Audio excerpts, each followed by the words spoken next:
Thank you. Well, welcome to the Florida Bar Review Florida Constitutional Law session. And I enjoy doing this, I must say so. I appreciate Dean Ray's kind words, but I enjoy doing this. I enjoy Florida constitutional law. It's part of the reason why I teach it. So, what is our goal today? First, to stay dry. You'll be dry in here, so that's not a difficulty. Secondly, our goal is to cover all of those articles and sections of the Florida Constitution that are most tested in the Florida bar examination.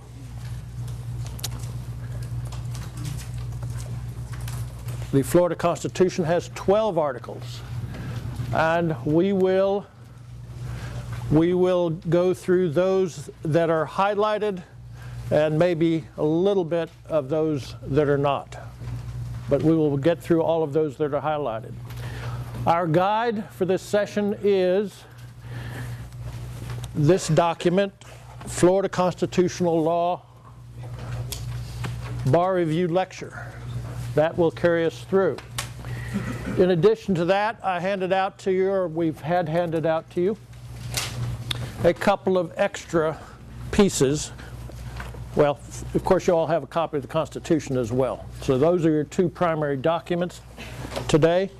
And there are a couple of other documents that have been handed out. First, a document called Extraordinary Writs by Stephen Northcutt. That will carry us through the Extraordinary Writs discussion. There is, while I'm thinking about it, can everybody hear me back there? If you have a problem, raise your hand, okay? Or yell at me.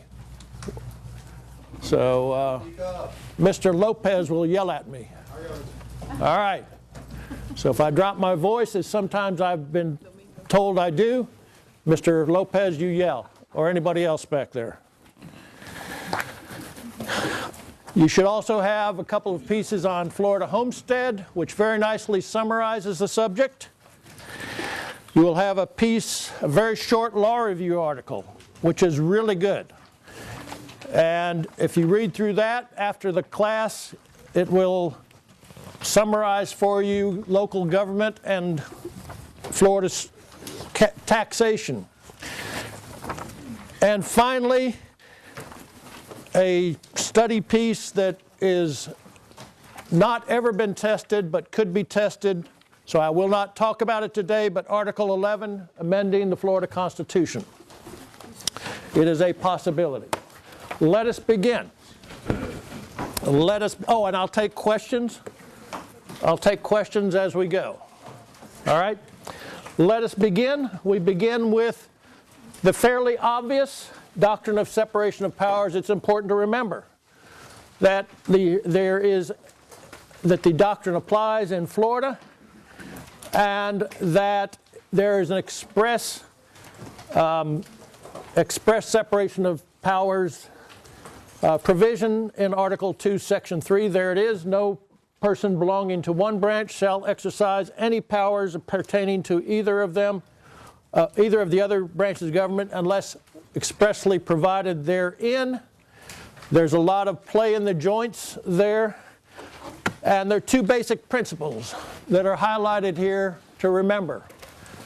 These will be familiar to you, at least in part, from your United States constitutional law course.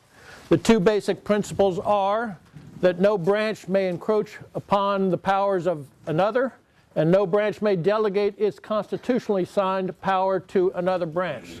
The latter being called known as the non-delegation doctrine, and the former being the ordinary encroachment encroachment provision. If you know these two and have some sense of how to apply them, you'll know all you need to know, in my opinion, about the doctrine of separation of powers. If you want to read a little bit more on them, the only two cases you need to read, I would say, would be the two that are asterisked, 2 where there's the asterisk. We then move to Article 3, the legislative branch. With respect to the legislative branch, recognizing, by the way, that as the dean said, Florida constitutional law is considerably more textual than is the United States Constitution. It has 12 articles, 175 sections, and is many pages long. So much of it is in the text. Much of what we need to know is in the text, 75% perhaps. So I often encourage my class, folks in my class, to just peruse the document sometime. Take 30 minutes and page through it, and you will pick up intuitively those areas that are most important, almost all of which we will touch upon today. So, we move from Article 2 to Article 3. We will come back to Article 1 at the end. With respect to Article 3, which is the legislative article of the Florida Constitution, I will divide that into 2 discussions. First, types of laws, and then the single subject rule. With respect to types of laws, there are 4 types of laws with which you need to be familiar in Florida. They are, first of all, general laws, which are, as you would expect, laws that operate universally throughout the state. Just applies to all statewide on whatever subject is being passed. Importantly, there is no notice requirement with respect to general laws. The legislature can pass them all day long up there, provided that they meet the single subject rule for both the title and the subject itself, which I will get to in just a moment. The best case, by the way, if you want a case to read to study this a little bit, is City of Miami versus McGrath, a Florida Supreme Court case, 824 Southern 2nd 143, 2002. It lays all of this out. General laws are laws of universal application. No notice required. Special laws. A special law formerly was called, that's the Lord talking to us. This is, by 3 hours from now, this will all be in our heads. Special laws. There used to be special laws and local laws. We call them all now special laws. And if you see local law, same legal principles apply. A special law is one relating to or designed to operate on a particular person, place, or things. With respect to special laws, there are certain types of laws that may not be passed as a special law. They are found in your constitutional handout at Article 3, Section 11. They are the things that you would intuitively expect that we would not want to have a special law cover. Article 3, Section 11 says, "There shall be no special law or general law of local application." I'm reading because I want you to hear the phrase general law of local application, which I will come to momentarily. But there shall be no special law or general law of local application pertaining to election, jurisdiction, or duties of officers, except for municipalities. chartered counties or special districts. You would not want officers in one part of the state who are equal to officers in another part of the state having different duties. They should be the same. Assessment and collection of taxes is another example, maybe an even better example. We have uniform laws in this state for obvious reasons with respect to assessment and collection of taxes, how we assess taxes and how they are collected. A couple of others, rules of evidence in any court. You wouldn't want the rules of evidence to be the same in Gainesville as they are in Miami. Punishments for crime. You wouldn't want the maximum penalties for robbery to be different in Miami than you would in Pensacola. Change of names, laws of divorce, civil and criminal venue, things of that nature. Those are things for which there cannot be a special law or a general law of local application. They can only be passed by a general law. So, the first condition with respect to special laws is that they cannot pertain to the 20 forbidden categories. In addition, no special law shall be passed unless there is notice to enact the law. Notice that provision is found in Article 3, Section 10. Article 3, Section 10 says that the notice must be either through newspapers published in the manner provided by general law. We're a little bit antiquated. The statute still talks about newspapers, and it has to. Okay. So there must be notice, either as provided by law, which is newspaper notice still in Florida, or there must be a provision in the special law that permits those affected by the special law to have a referendum as to whether they approve or disapprove it. Those two conditions, once you know that you have a special law, pertaining to a person, place, or thing, those two provisions are required, and if they are lacking, then the special law is unconstitutional, unenforceable.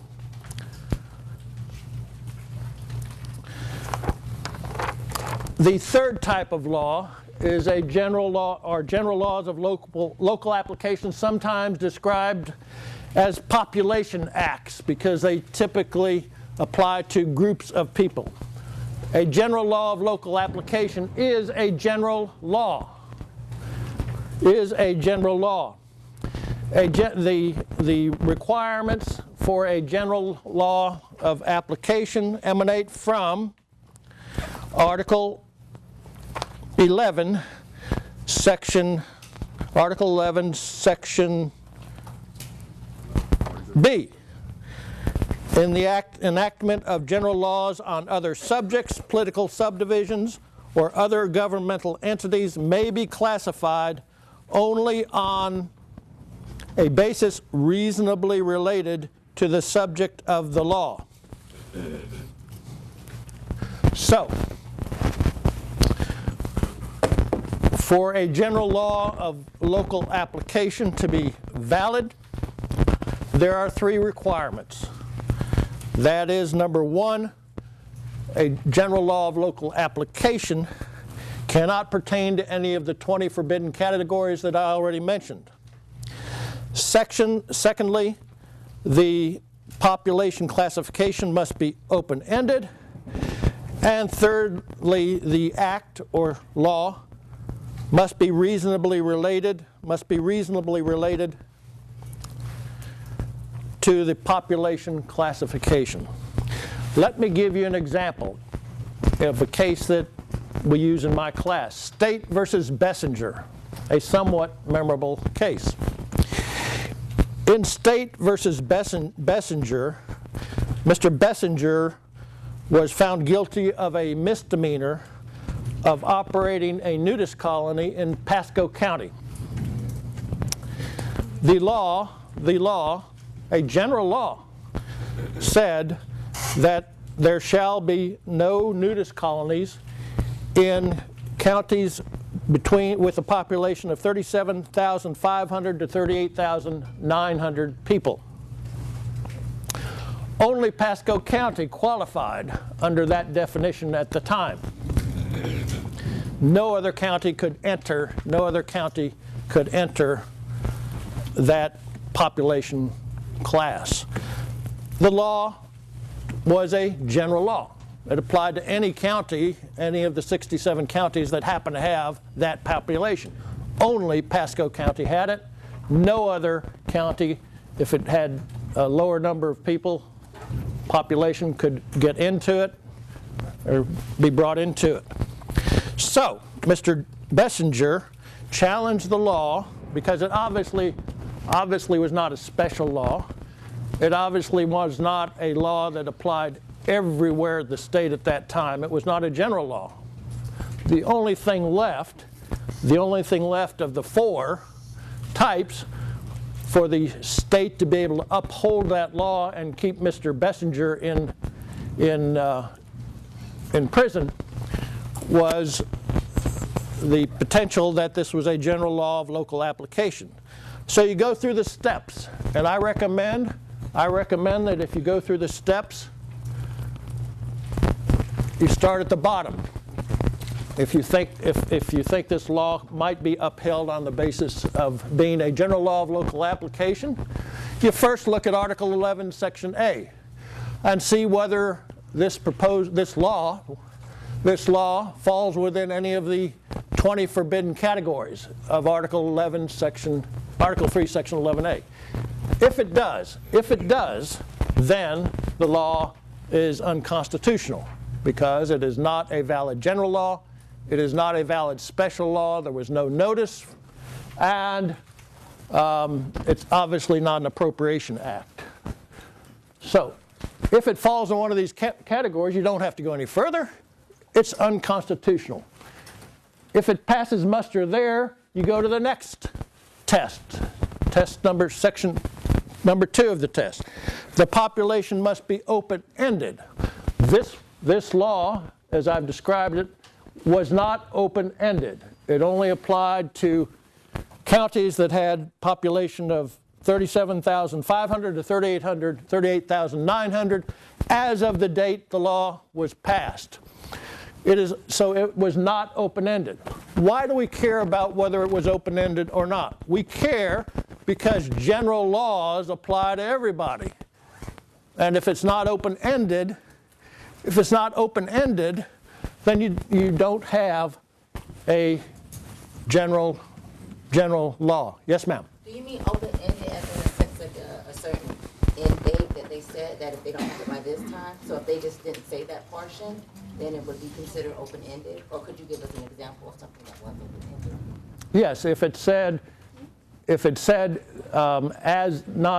it left out as of the date of the law, so that for any counties that had fewer than 37,500 people in it, as of the date of the law, if there were other counties that had fewer than 37,500 people in it, that they could come into it, meaning that the basket was open-ended.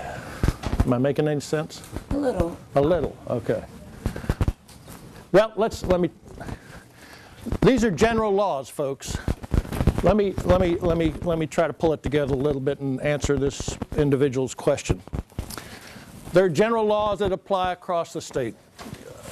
Criminal laws, tax laws, sales taxes, things of that nature. Those are pretty obvious general laws for which there is no notice. The special laws I've described to you and described the requirements.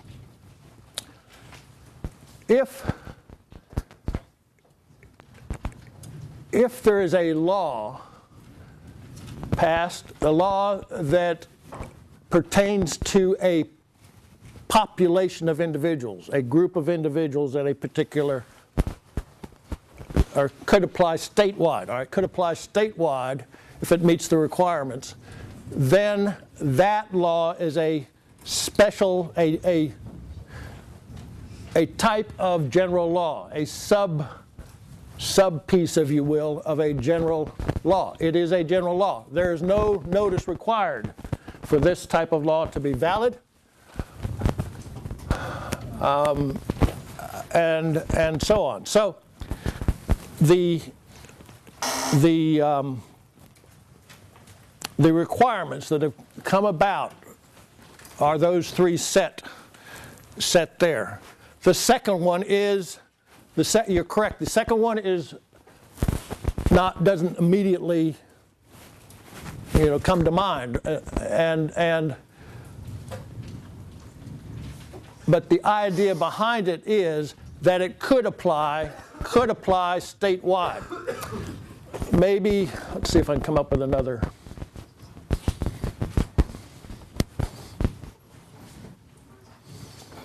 Another example. Let's talk about dogs, okay? I like dogs. Let's say that a law was passed that said that if you have a dog in a county that has more than 500,000 people, that you had to have your dog vaccinated. Okay, that's the law. And it's not a special law because there's no notice and so on. It's not a general law because it only applies to counties where there are more than 500,000 people. That's where rabies perhaps would be more likely to spread. So, first thing you do, and I'm going to say that there's no date on this particular law. It just says if it applies to any county at any time from the date the law is passed to any county that has more than 500,000 people. It gets challenged. Somebody doesn't like to give their dog medicine. And so, the state, of course, wants to uphold the law. The lawyer looks through the laws. They say this is obviously not a law of general application. It's not a general law because it only applies at 500,000 and above with respect to the population of the county. It's not a special law because it doesn't apply to a particular person, place, or thing. And moreover, just to be sure it's unconstitutional as a special law, I'm positing that there was no notice of this law. That does away with it.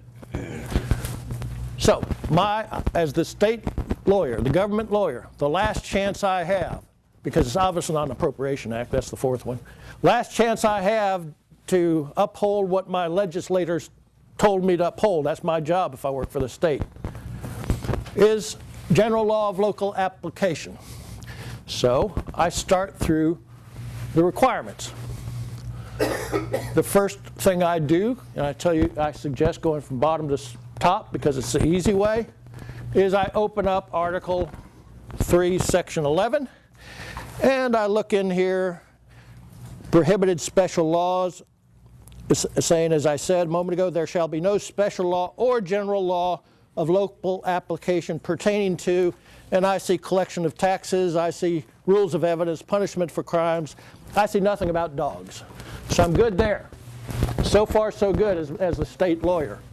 The second question I have, getting back to your point over here, is this population classification, the 500,000 number that I chose, is it open-ended?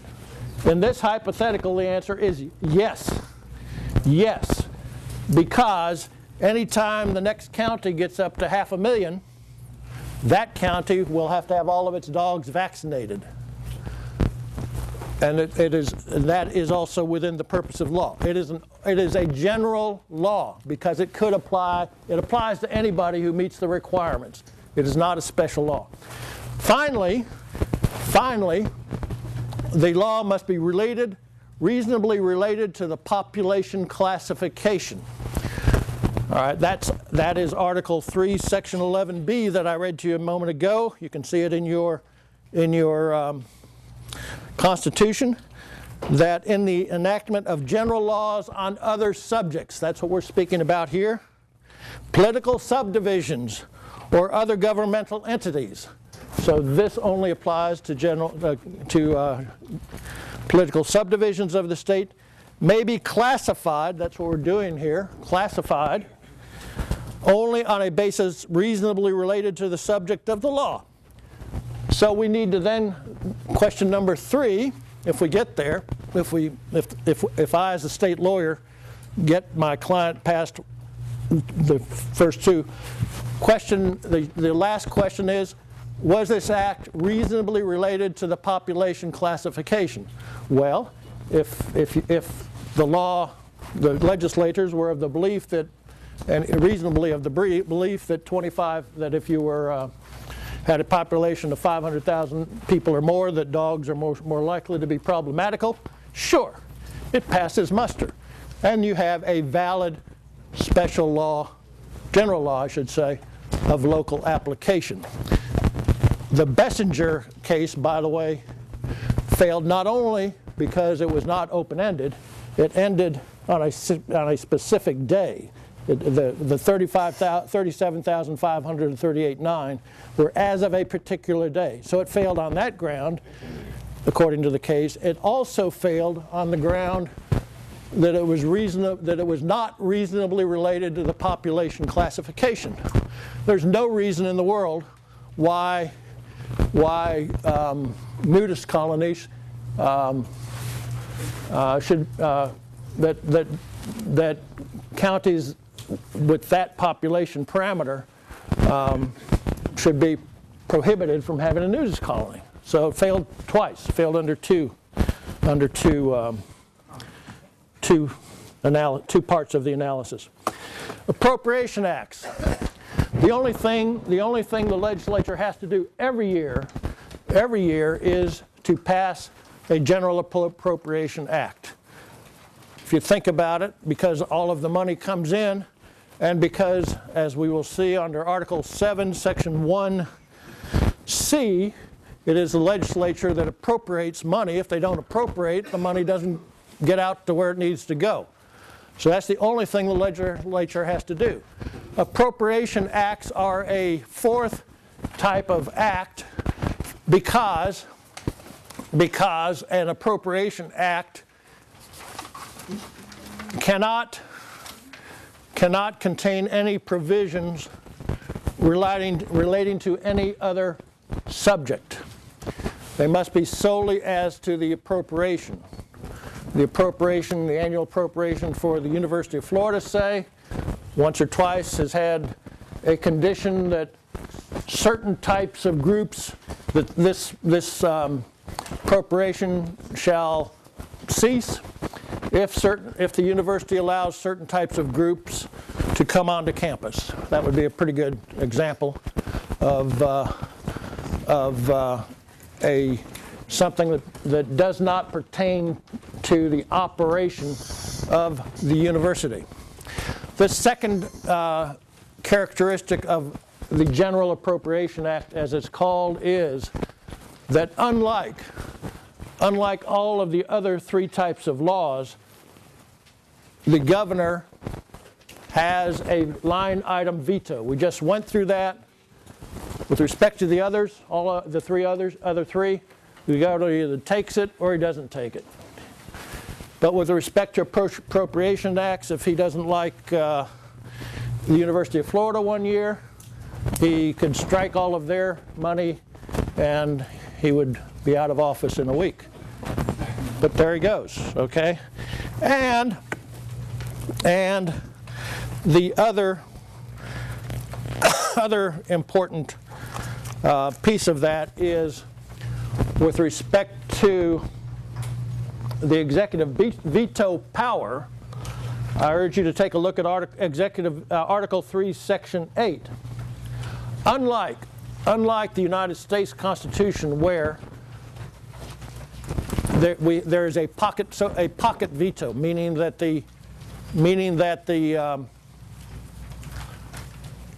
a bill passed by the Congress is considered vetoed if the president does not act on it. It's just the opposite. It's just the opposite in Florida, set forth in that section of Article 8, Article 3, Section 8. In Florida, if the governor does not veto the bill within a certain amount of time, 7 days or 15 days, depending on when it's presented to him, if he does not either veto it or sign it, of course, if he doesn't veto it or sign it, then the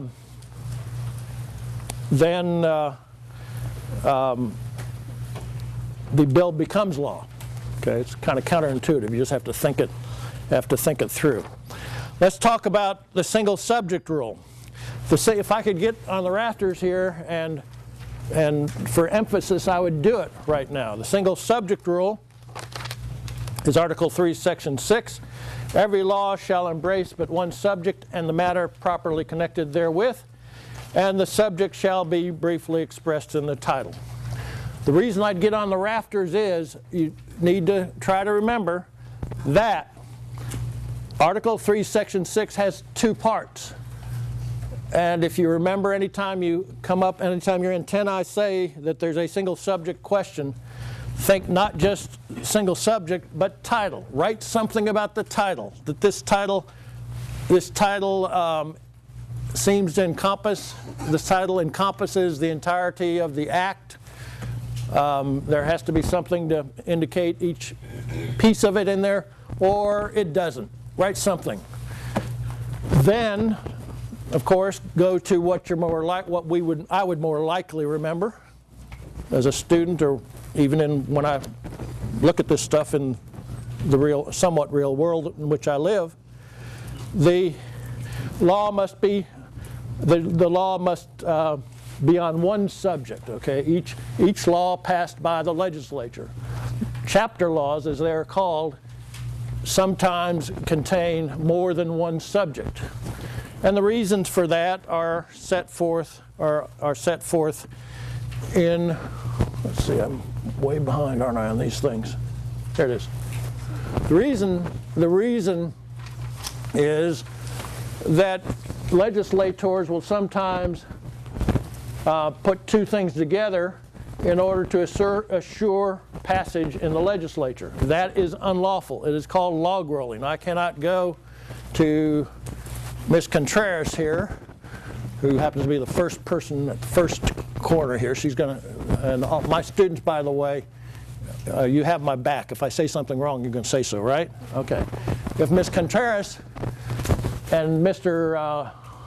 Lopez back there are two legislators, and they get together, and let's say Mr. Lopez, as is the case in my hypothetical State versus Thompson, Mr. Lopez wants to increase penalties for individuals who commit more than, are on committing their third, fourth, or 10th crime, higher sentences, enhanced sentences. And Ms. Contreras, the other legislator here, has an interest in a bill that she is sponsoring that provides a statutory cause of action for violation of a domestic violence injunction. Not the first time, but second and third time, because you already have an injunction. And she's having trouble doing it, so she goes to Mr. Lopez and proposes they combine them and give them a fancy looking title and so on. That is, and particularly if it's done at the end of the session, that's oftentimes a clue in this type of hypothetical in a bar exam, and this exact question has been put there, not the criminal civil that I'm talking about. Log rolling could well be the problem. With respect to the title is intended to prevent surprise and fraud. If you want to, you're supposed to be able to look at everything that's pending in there and look down the title and without having to read anything, know what's in this big old chapter law. Prevent surprise and fraud. And to fairly apprise the people of what the law is all about.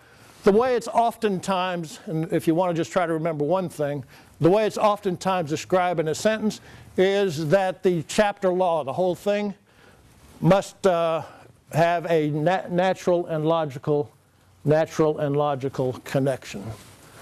The State versus Thompson law did not.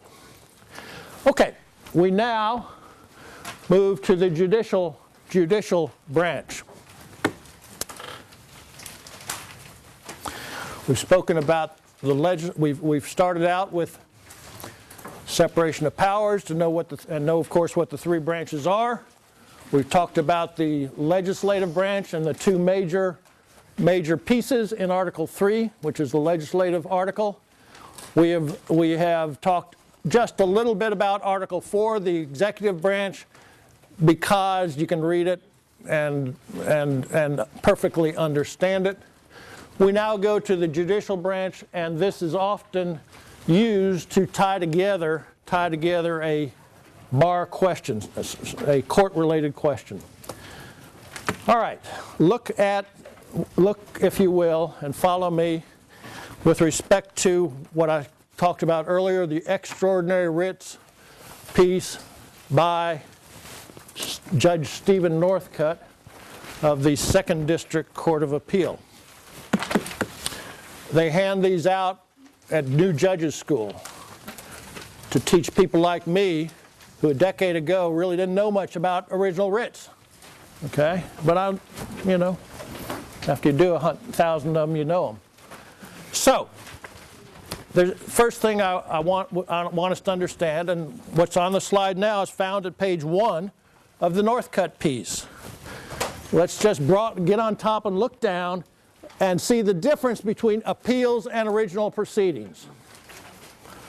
We know what an appeal is. You file a notice of appeal at the end of a case, or in certain small number of cases, certain small number of instances in the middle of a case, and you get an automatic right to go to the next higher court.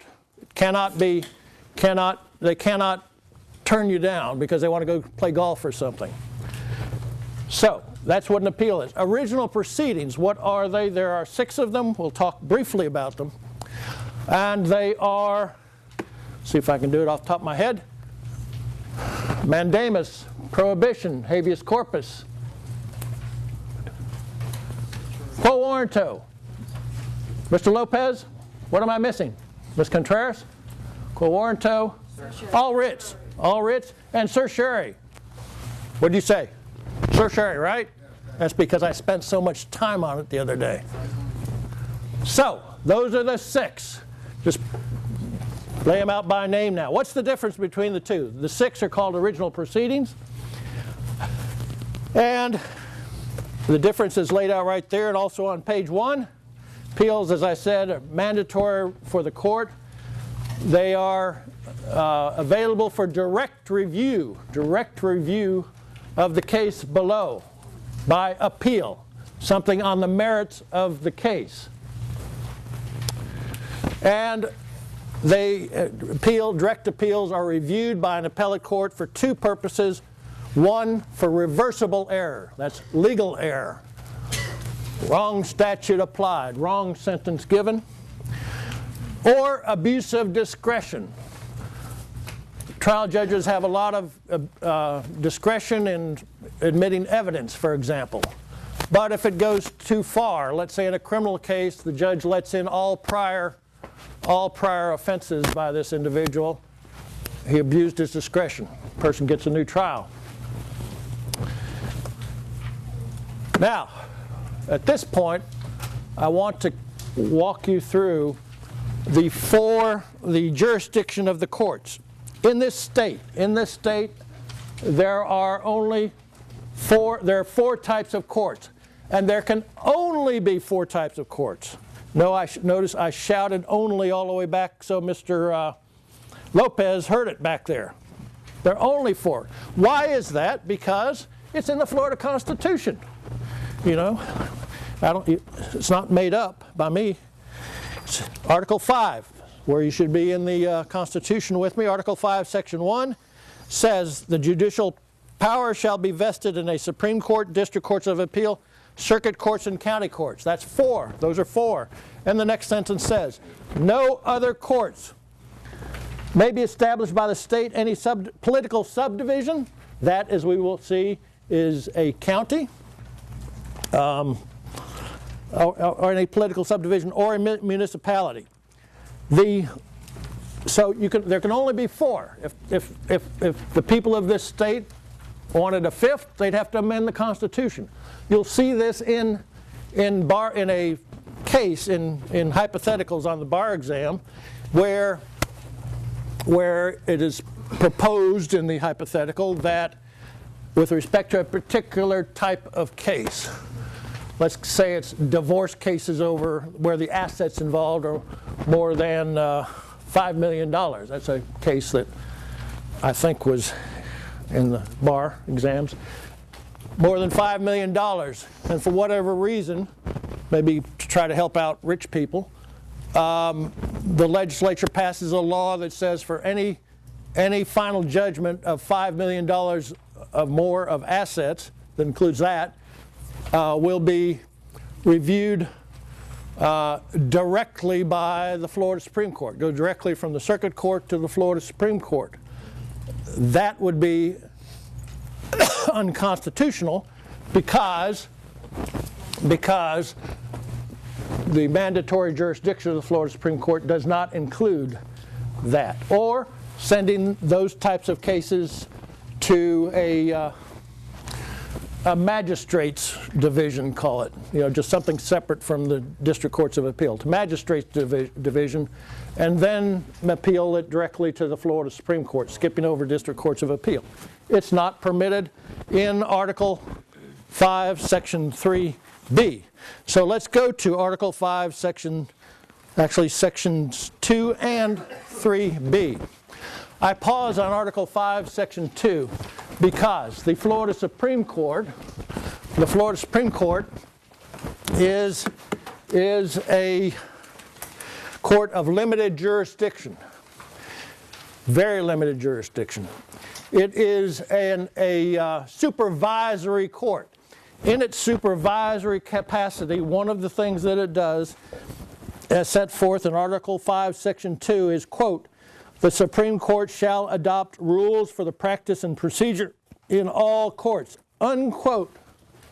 In bar exam questions that include something on the courts, oftentimes they will provide, say, for a veto power for any, by way of example, a veto power.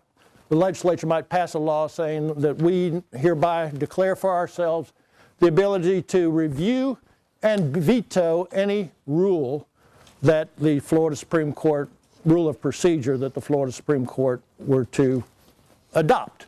That would be clearly unconstitutional. The Florida Supreme Court is the body that establishes the rules of procedure in all courts. The civil courts downtown, Rule 1. The criminal courts nearby, 3. Rule 3. I think 8 is probate, 12 is family, if I recall, and so on.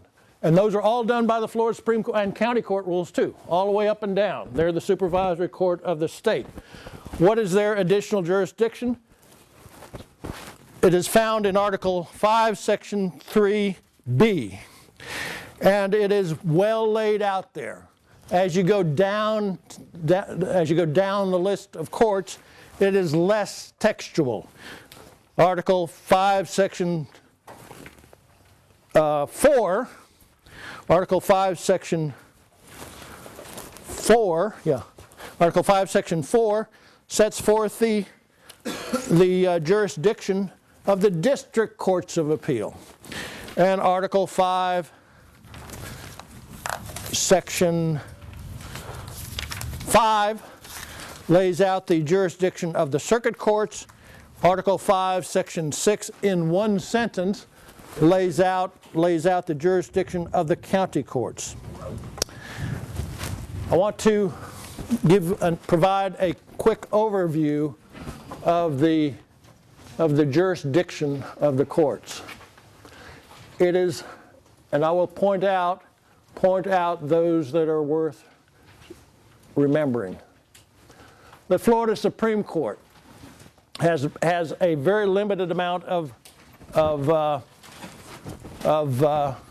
mandatory jurisdiction, appellate jurisdiction. There are 4 of them listed right there. All of this, all through here, even including here, all of this is found in Article 5, Section 3B. You can go back and review it. There's a very limited mandatory jurisdiction. Death penalty cases go directly from the circuit court up to the Supreme Court. They skip, thank God, the district courts of appeal.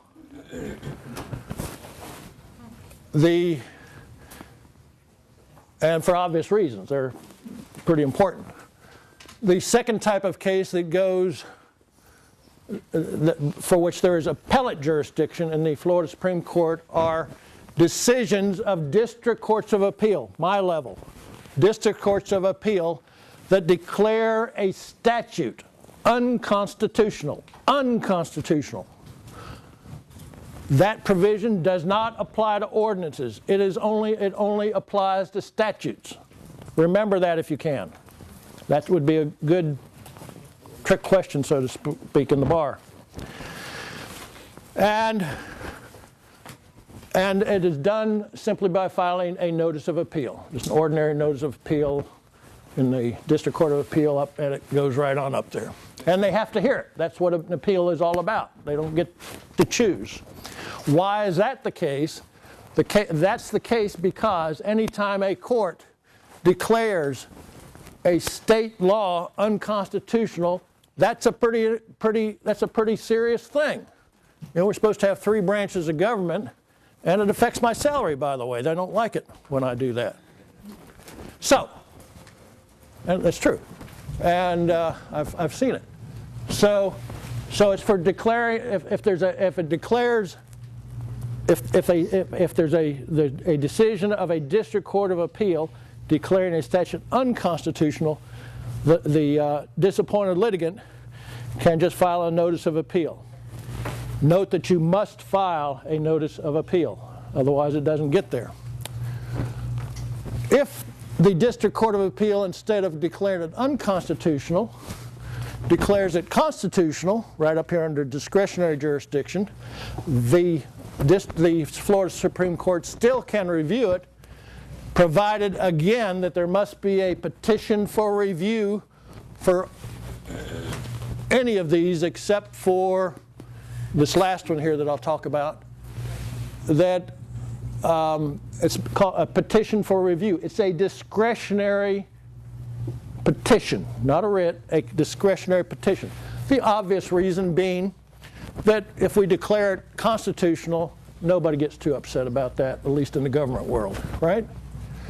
A few others for discretionary jurisdiction. Conflict jurisdiction is important, and there could be either certified direct conflict, which means that we will, and this is from the District Courts of Appeal, we will declare something, we will say the law, the interpretation of a law is X, and my research will show that in the 5th District it's Y. It's certified, it's in conflict, and we can so state. That helps get it to the Florida Supreme Court. Even if we don't, a disappointed litigant by petition can try to demonstrate it. Just makes it a little easier if we help the cause. We have decisions of great public importance, and down here, there's pass-through jurisdiction. The 2000 election that you all probably followed, which was heavily litigated in Tallahassee. The District Courts of Appeal have the ability to pass through questions of great public importance that need to be quickly answered. And finally, any United States Court of Appeal or the Florida Supreme Court U.S. Supreme Court can certify a question that is dispositive of the case to the Florida Supreme Court, and the Florida Supreme Court could turn it down, but they usually respect the request. How am I doing on time, Professor? Say again? You have about 10 more minutes for this section. For this section, all right. I think we can do that. All right. I'm going to skip over the original writs that I mentioned to you until I get through all of the other three. So now, through the jurisdiction of the other three courts. And I'm going to skip over advisory opinions. The one that I might just point out that's of interest, I think, that could get touched is the one in Article 4, Section 1C. 4. Yeah, back to the executive branch. That allows the governor of the state to seek an opinion of the Florida Supreme Court on, let me get the exact language, on, where is it? 1C? 1C.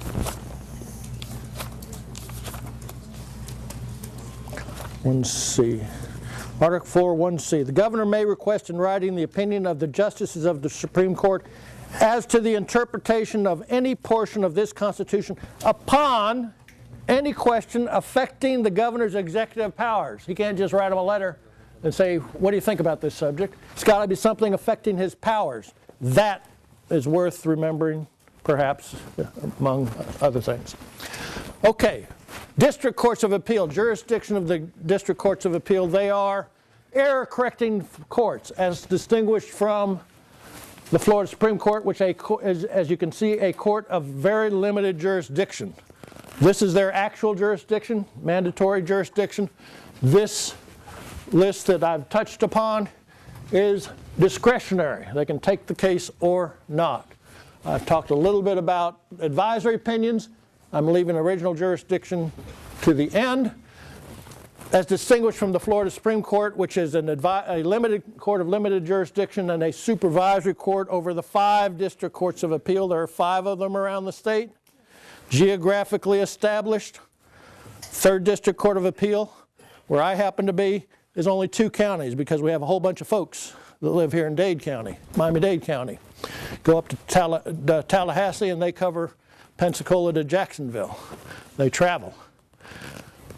So the District Courts of Appeal are the error-correcting courts. The next level down are the trial courts. Circuit court, and then below that, a court of somewhat limited jurisdiction, county courts. You get to there is a lot of mandatory appellate jurisdiction, a lot of mandatory appellate jurisdiction in the District Courts of Appeal.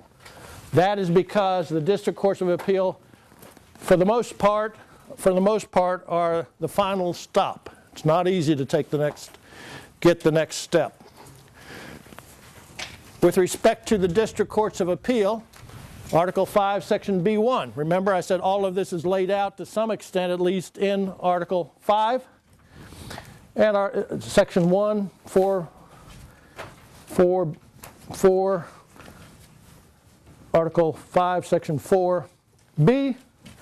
District courts shall have jurisdiction to appeals that may be taken as a matter of right from final judgments or orders. All you have to do, if you want to come and talk to me, is file a notice of appeal and pay $300.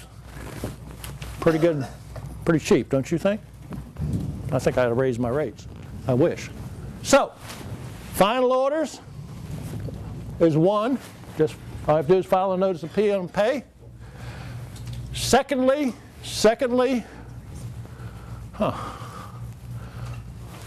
it's all messed up there, isn't it? All right. Well, secondly, certain non-final orders.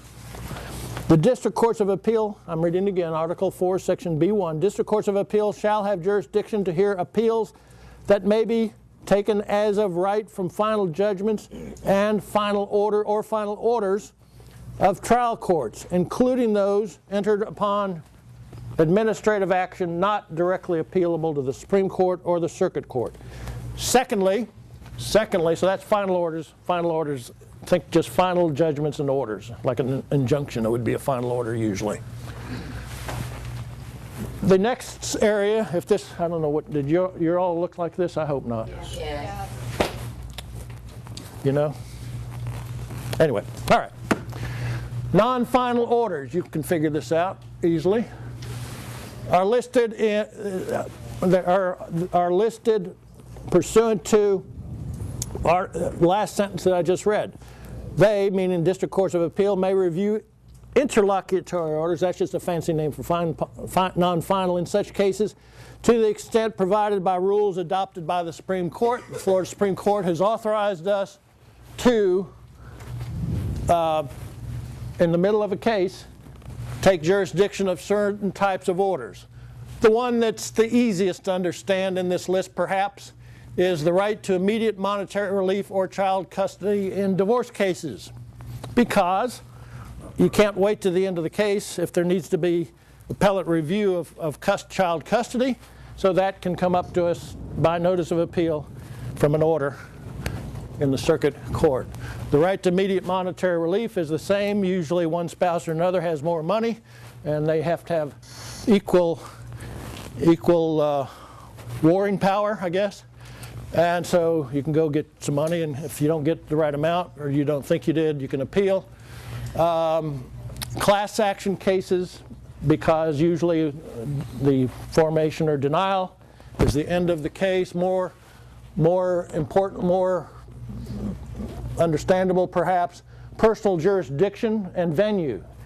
It would not be good if the defendant moves to dismiss for personal jurisdiction or to move the case from Dade County to Duval County and have to wait to the end of the case to get review of that, because it would then be an ineffective remedy. Same for arbitration. Lastly, administrative orders. I'm only going to touch briefly on it. This is again mandatory jurisdiction. The district courts of appeal have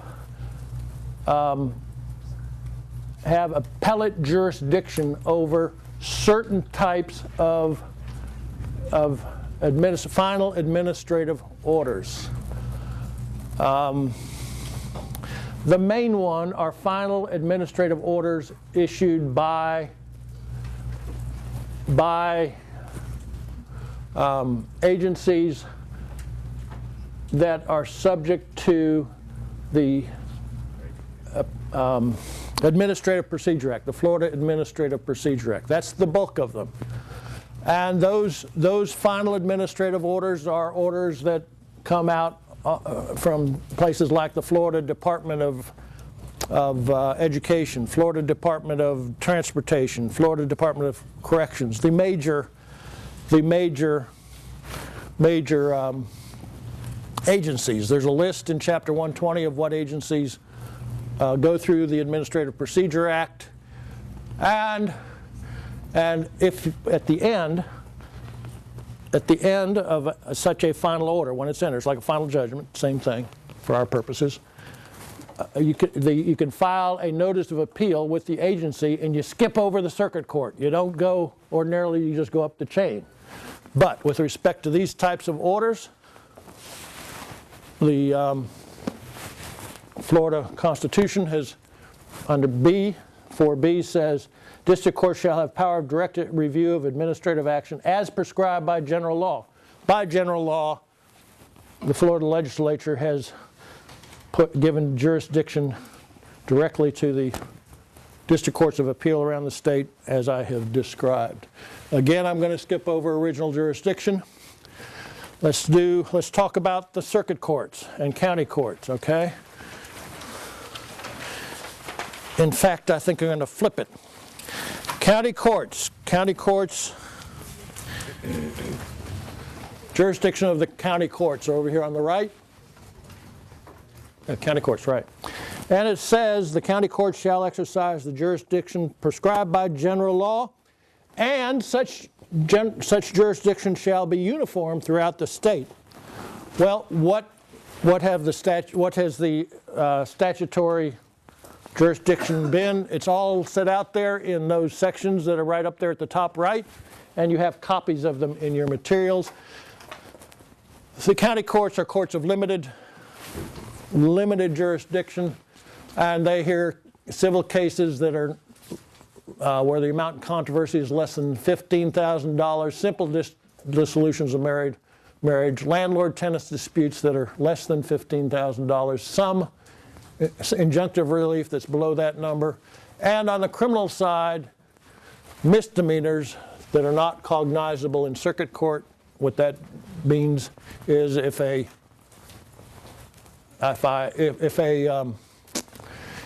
person is charged with both a felony and a misdemeanor, you want to have them together because there could be good defense lawyers can work out double jeopardy, can use that to the advantage of their client by taking the misdemeanor and getting a judgment before the felony. That's have double jeopardy apply. So you take that basket established by general law, because as I just read, the county courts only have such jurisdiction as exists by general law. The statutes are there. Then, with respect to all other, and we can read it, jurisdiction of circuit courts, the only one left for us now. Circuit courts shall have original jurisdiction not vested in the county courts and jurisdiction of appeals when provided by general law. So, over on the circuit court side, again, it's heavily statute driven. Civil cases, criminal cases, bond validation proceedings, we're going to see that again. Remember, we all perhaps hopefully remember that we already saw it as mandatory jurisdiction of the Florida Supreme Court, and equitable relief. By law, the circuit court, the legislature has created a circuit court appellate division in every circuit, and that is to review final orders and judgments from the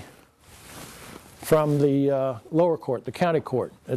With some of the exceptions that I'm trying to sort of illustrate, you basically go from court to court to court unless there's a law that says otherwise.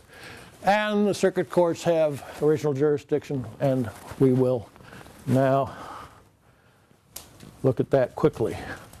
Let's talk about original jurisdictions. First, note, this might be the most important thing I say about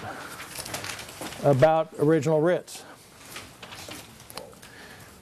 Note that the Florida Supreme Court original jurisdiction does not include certiorari jurisdiction. If I could hang from the rafters, this would be another one. There's no certiorari jurisdiction in the Florida Supreme Court. There is no, the other two courts that have appellate jurisdiction, original jurisdiction, are the district courts of appeal and the county courts. They have all six. Florida Supreme Court does not have certiorari jurisdiction. Let me use the Northcutt piece, please, with you. This will describe for you, it's easy to use, okay? Let me show you how it works. I pointed out to you that the difference between original writs and original proceedings is laid out on page 1 of the Northcutt piece. Skip over for the moment certiorari and go to page 9. Page 9 provides a definition, a quick definition of all 5 writs. Says the 5 extraordinary writs. Lays it out right there. These 5 writs, are forward-looking writs. They are injunctive in nature. They may not be used to enter an order, review an order already entered, a decision already entered by by the lower court. They either, for example, in the case of prohibition, as it sounds, commands the respondent to refrain from a threatened action. Example is speedy trial has run, and it comes up to the District Court of Appeal through a petition, and if it is in fact run, we prohibit the trial from beginning, and the defendant goes free. Mandamus is the flip side of that. It is a mandatory jurisdiction.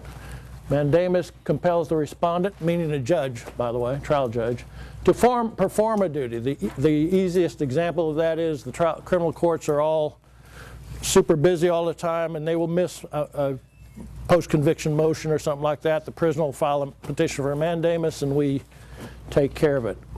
Habeas is habeas. I'm sure you've studied that. Quo warranto, I'd forget. All writs, the only thing I'll say about all writs is, what's everybody laughing about? What did I do? Nobody did. Warranto, I forgot. No, he said I'd forget. Yeah, you forget. Like, don't worry Oh, yeah. You folks can forget it. I've done a couple, not many. The reason I say forget it is, it questions the authority of somebody to do something. Okay, forget about it. All writs. All writs is not all writs. It's not something to use if the others don't apply. All it does is preserve the jurisdiction of the court. The example is in a divorce case, two parties, the boat's out here on the bay with a key in it, and the trial judge, family court judge, wants to be sure that boat stays there instead of going to Bimini, where it'd be tough to chop up or whatever they do it in a divorce. And so all writs allows you to preserve the jurisdiction of the court. That's what it's all about, preserve the jurisdiction of the court. Certiorari is the oddball of the bunch, which is why oh, by the way, on these five, you get a quick summary of what they are. Then, the way this piece works, it's simple. It's a good little piece. And for example, let's take, I'll just show you how it works. Prohibition, okay. I showed you the 5 quick summaries. For each of these, it has a little extension, more discussion. For example, the first one, prohibition, which is on page 9, one sentence, go to page 13.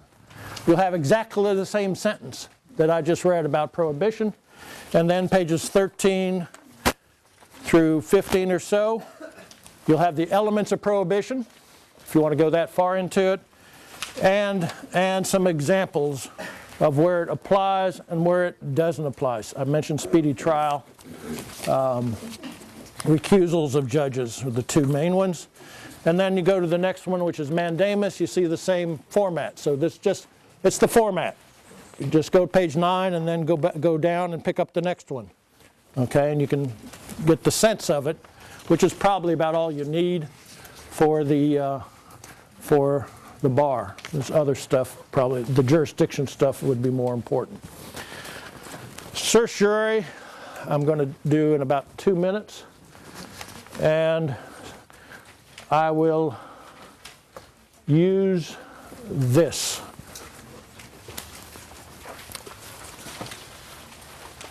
Certiorari, as I said, exists only in the district courts of appeal and the Circuit Court Appellate Division. The county courts have no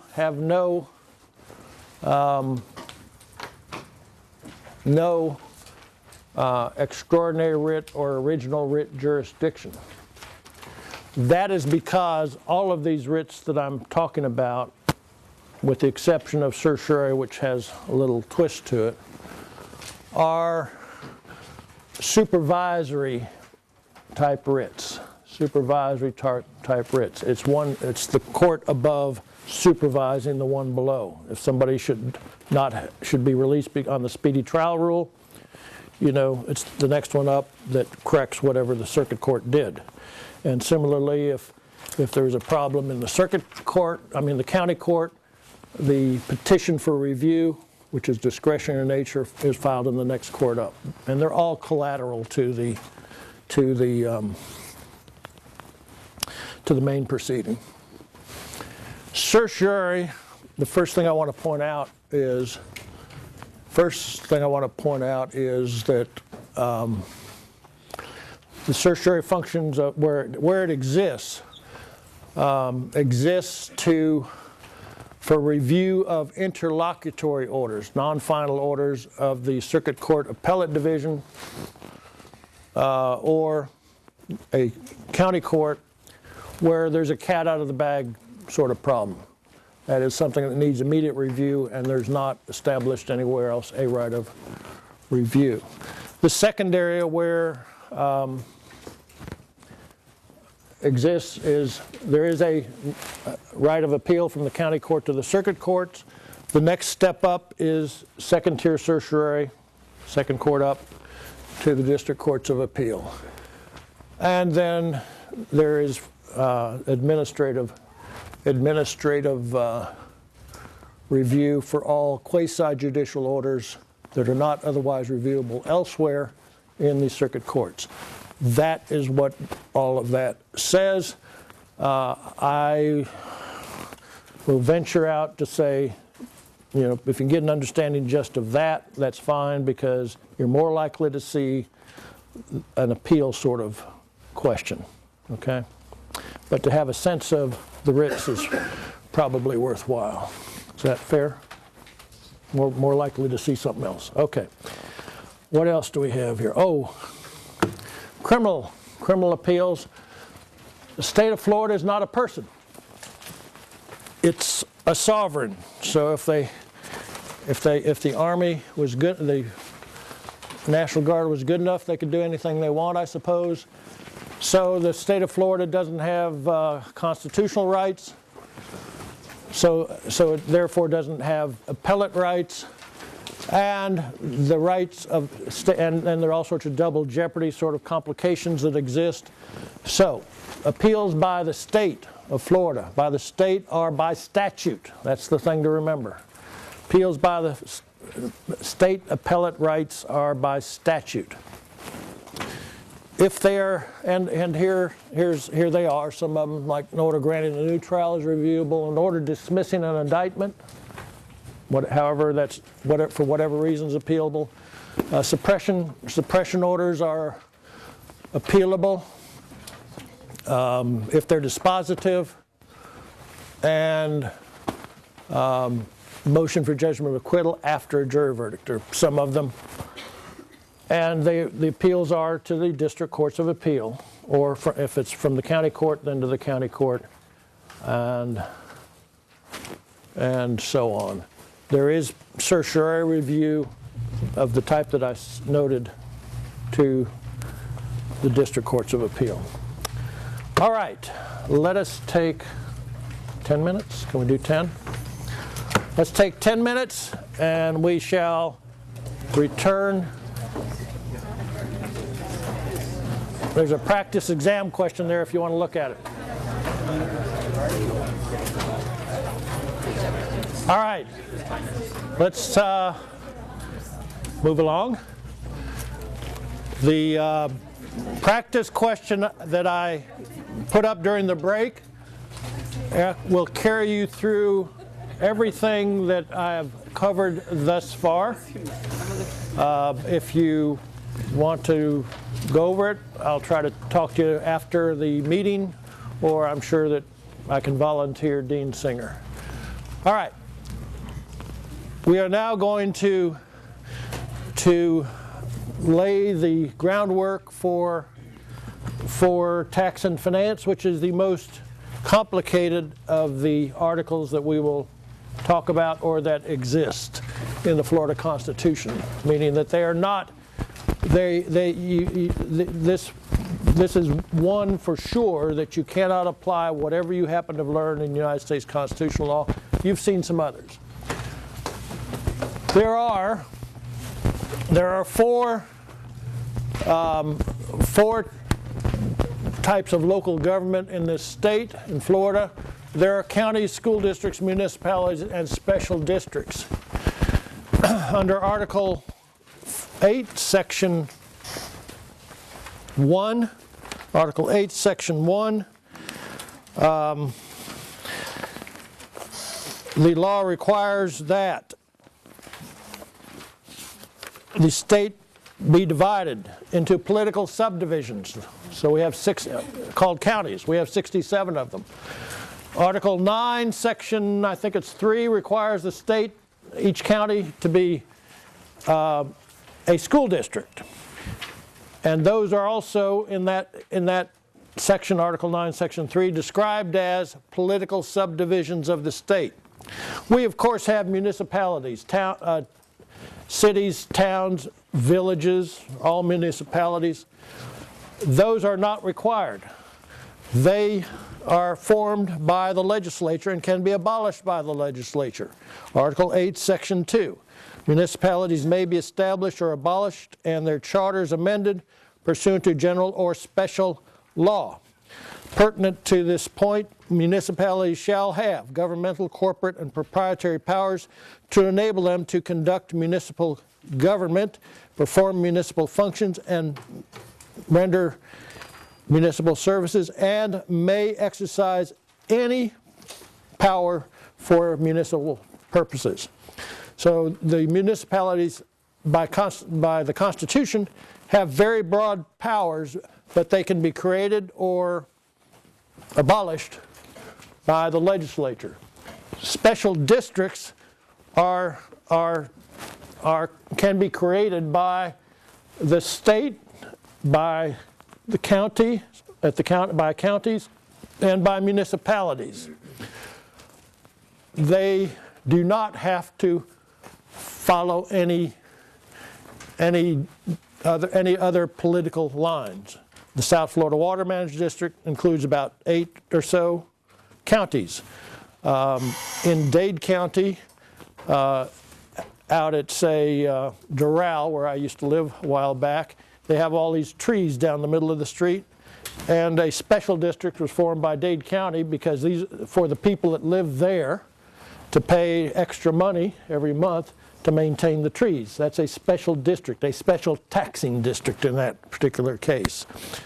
A special district might be, for example, the unincorporated area of Dade County, which is a pretty big area, formed, and that might be created into a special district for fire services, because fire services, are provided by the cities in some areas of Dade County. So they pay for their own fire service.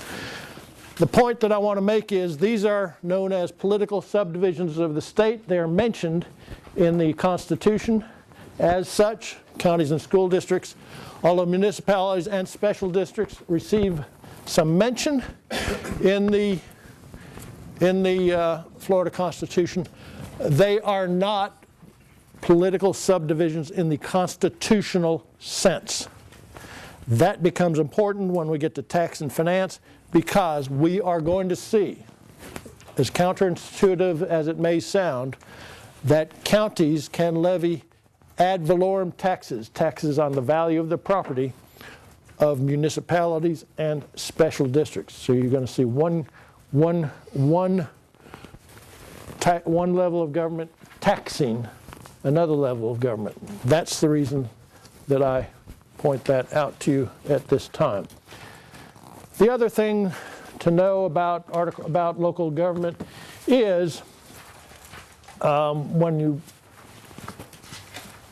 bring it all down, with a few exceptions, such as Miami-Dade County, which has its own constitutionally created form of government, which I don't think you need to worry about. There are 2 out of the 67 counties in this state. 65 of them are either charter counties or non-charter counties. The differences between them are set forth in Article 8, Section 1, F, and G. It is very important very important, because there was one time an entire question on the Florida Bar, written question, with respect to the differences. If you don't know the differences, if you didn't know the differences, you were in big trouble. Let me start with non-charter counties. A non-charter county, I'll read the provision. Counties not operating under a county charter. I should say a county charter is like the constitution of a county, okay? And some of them have charters and most of them do not, as it turns out. Counties not operating under county charters shall have such power of self-government as is provided by general or special law. That's the state legislature. The Board of County Commissioners of a county not operating under charter may enact, in a manner prescribed by general law, county ordinances not inconsistent with general or special law. So whatever they do cannot be inconsistent with whatever general or special law might exist as passed by the legislature. But an ordinance in conflict with a municipal ordinance shall not be effective within the municipality to the extent of such conflict. That sentence simply says that if the county passes an ordinance and the municipality passes an ordinance, and those two are in conflict, the municipal ordinance trumps. So, with respect to non-charter counties, these are counties that are legislatively authorized by general or special law. The legislature therefore maintains much potential control. They may not, as I said, enact ordinances that are inconsistent with general or special law, and municipal ordinances trump county ordinances where there is a conflict. Charter counties. Counties operating under county charters have all powers of local self-government not inconsistent with general law. Not inconsistent with general law. Or with special law approved by a vote of the electors and the governing body of a county operating under a charter may enact county ordinances not inconsistent with general law. The charter shall provide which shall prevail in the event of conflict between the two. In plain language, here's what that means. Charter counties obviously possess more authority than non-charter counties. They have their own, quote, constitution, unquote. Charter counties must be authorized by general law and a vote of the electors. If, with respect to general, let me back down. With respect to charter counties, any ordinance adopted by a charter county cannot be inconsistent with general law. With respect to special laws, the electors of that county have the opportunity to not accept that special law. They can vote not have it effective in their county. That's different than non-charter counties. And lastly, with respect to conflicts between the charter and the municipality, then the county gets to choose which one will be effective. That's what those say in a word, and just go ahead and take a look at them when you have time. Now we go to the most difficult section of the Florida Constitution. Tax and finance. Article 7 is divided into two pieces. Article 7, Section 1 through Section 9 is all about taxation. Taxation of individuals, corporations, and, as I said, municipalities and special districts by counties. Article 10 through Section 18 is all about borrowing by state and local governments of all types. So it divides down the middle.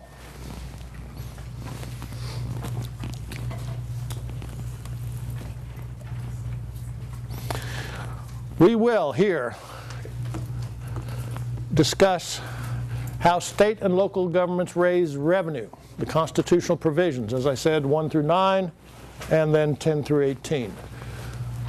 Local governments, state and local governments raise money through taxation, by taxation of individuals, corporations, and so on. County taxation, as I've already mentioned and try to emphasize because it's counterintuitive. County taxation of real property owned by a municipality or special district. And thirdly, taxation by counties for municipal purposes, which is the least important of those three. In addition, local governments, well, and local governments in particular, because they have limited taxing powers, raise revenue by impact fees, special assessments, and user fees. Those are the taxation pieces of the Florida Constitution, and these are non-tax revenue-raising measures that I'll explain further. And the second is borrowing, and they're the ways the state borrows, local governments borrow, and industrial revenue bonds. So we're going to talk about each of them. This we need to concentrate on. The beginning of wisdom and understanding taxation by state and local, between the state and local level in Florida. The beginning of wisdom and a must is to understand how Article 7, Section 1 and Article 7, Section 9 work, how the two of them fit together. Let me get my notes together here.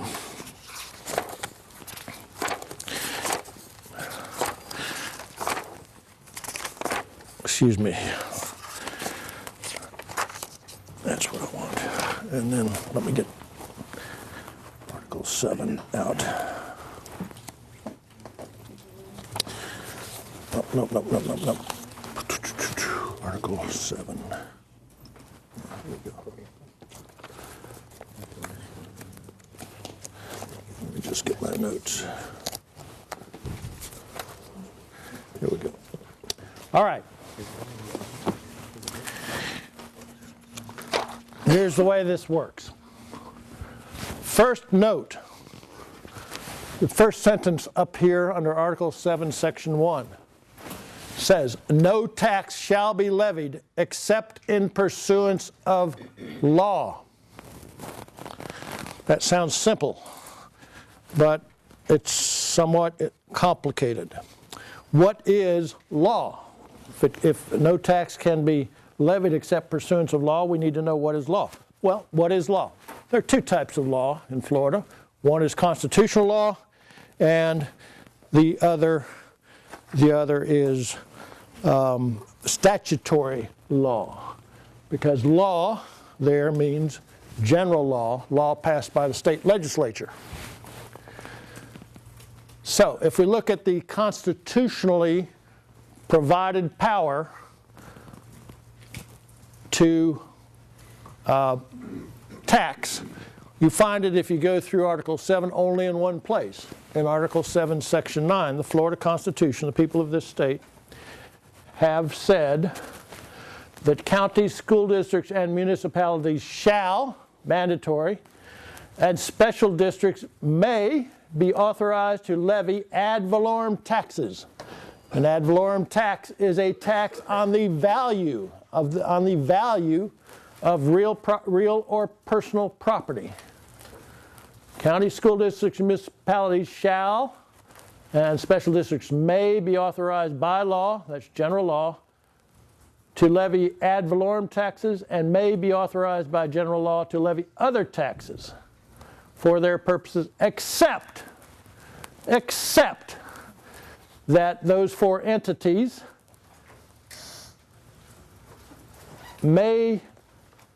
are prohibited from levying ad valorem taxes on intangible personal property and taxes prohibited by this Constitution. Taxes prohibited, the next slide gives you some examples. Most prominently, most people know that there's no state income tax and no inheritance tax in this state. Those are taxes prohibited by this Constitution. Intangible tax, an intangible property would have as an example, a stock certificate. Stock certificate is intangible personal property. It is the ownership of a representative of an ownership interest in General Motors or whatever it is you may have a stock certificate about. So with respect to authority to tax, no tax shall be levied except in pursuance of law. In the first instance, local governments have a power to tax because constitutional law is law. And there it is. Then after that, we go back to this side, Article 7, Section 1, and having exhausted our search for the power to tax, I'm talking about taxation now, not anything else, exhausted our search for the power to taxation in the Florida Constitution, we then go back to A, and it says, no tax shall be levied except in pursuance of law. Law there means general law and only general law. So the state of Florida has the power to tax only by general law.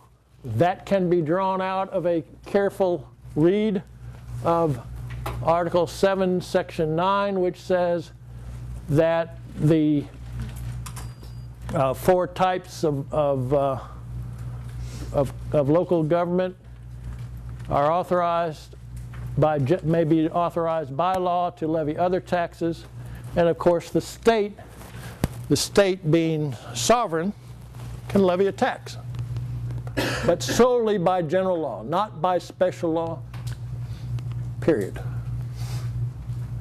However, the second sentence says, with respect to that general law authority for the state to, as a sovereign, levy a tax, there's an exception, quote, no state ad valorem taxes on the value of real estate or personal property shall be levied upon real estate or tangible personal property. So you see that there's carved out of the state's sovereign ability to tax is first article, what is set forth in Article 7, Section 9, and also carved out is the ability of the state to tax levy ad valorem taxes on real estate or tangible personal property. So the state therefore has the ability to levy ad valorem taxes on intangible personal property, stock certificates being the main one, and the other 2, meaning tangible personal property and real estate, falls to the states. And all other forms of taxation are preempted to the state, and that's consistent with the first sentence. I draw that together as follows. You may want to write this down. It took me an hour one time or 2 hours to try to draw this together.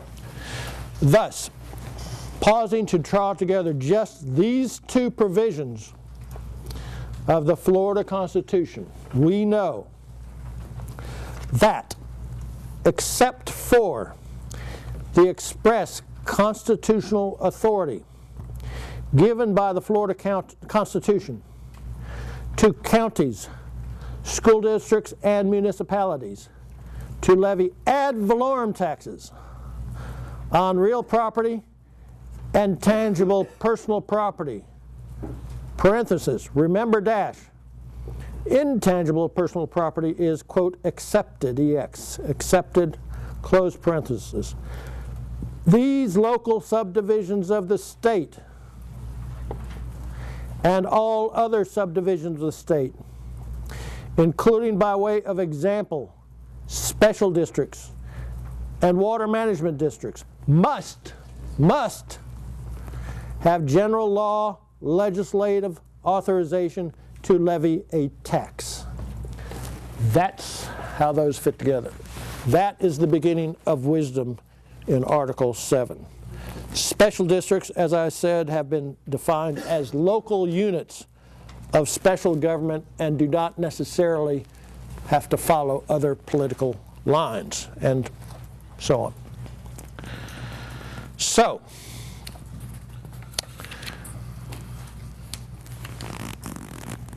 ad valorem taxes, I will say, may be levied against real, personal, or intangible property, any of the three by the respective governmental entities. However that real or personal or intangible personal property is owned, whether by individual, and by a corporation, partnership, or whatever else. All right, that's the beginning of wisdom. How did all this come together? Through the remainder of Article 7, Sections 1 through 9, state taxing power and local government taxing power. State taxing power, as you say, no tax may be levied except in pursuance of law. That law may be constitutional in nature or statutory, and by which I mean general statutory in nature. And the state's power is plenary unless limited by the Constitution. And we will see, if you look over there, Article 7, Section 9 is one limitation. And then if you peruse Article 7, Sections 1 through 9, you will see that there are additional limitations. As I said, in this state, there's no income tax, there's no inheritance tax. They're prohibited by the people of this state. Corporate income tax is available under Article 7, Section 5, but only up to, I think it's 5%. And then there's an overall limitation on taxation by the people of this state. So the major sources then of non-federal tax revenue, the money that goes into the state, the $78 billion that just passed, the major sources of non-federal tax revenue for the state government comes from sales taxes, which you put at 6%, which is a statewide, and then there's some play in the joints if legislature allows it. Gasoline taxes, cigarette taxes, excise taxes on liquor, I suppose that is. And for the state, ad valorem taxes on intangible personal property and the corporate income tax. That's how the state gets its money. It's tax money, okay? Local government, as we said, that the major source of local government tax revenue is the ad valorem taxes on real property and tangible personal property. And other taxes if authorized by general law.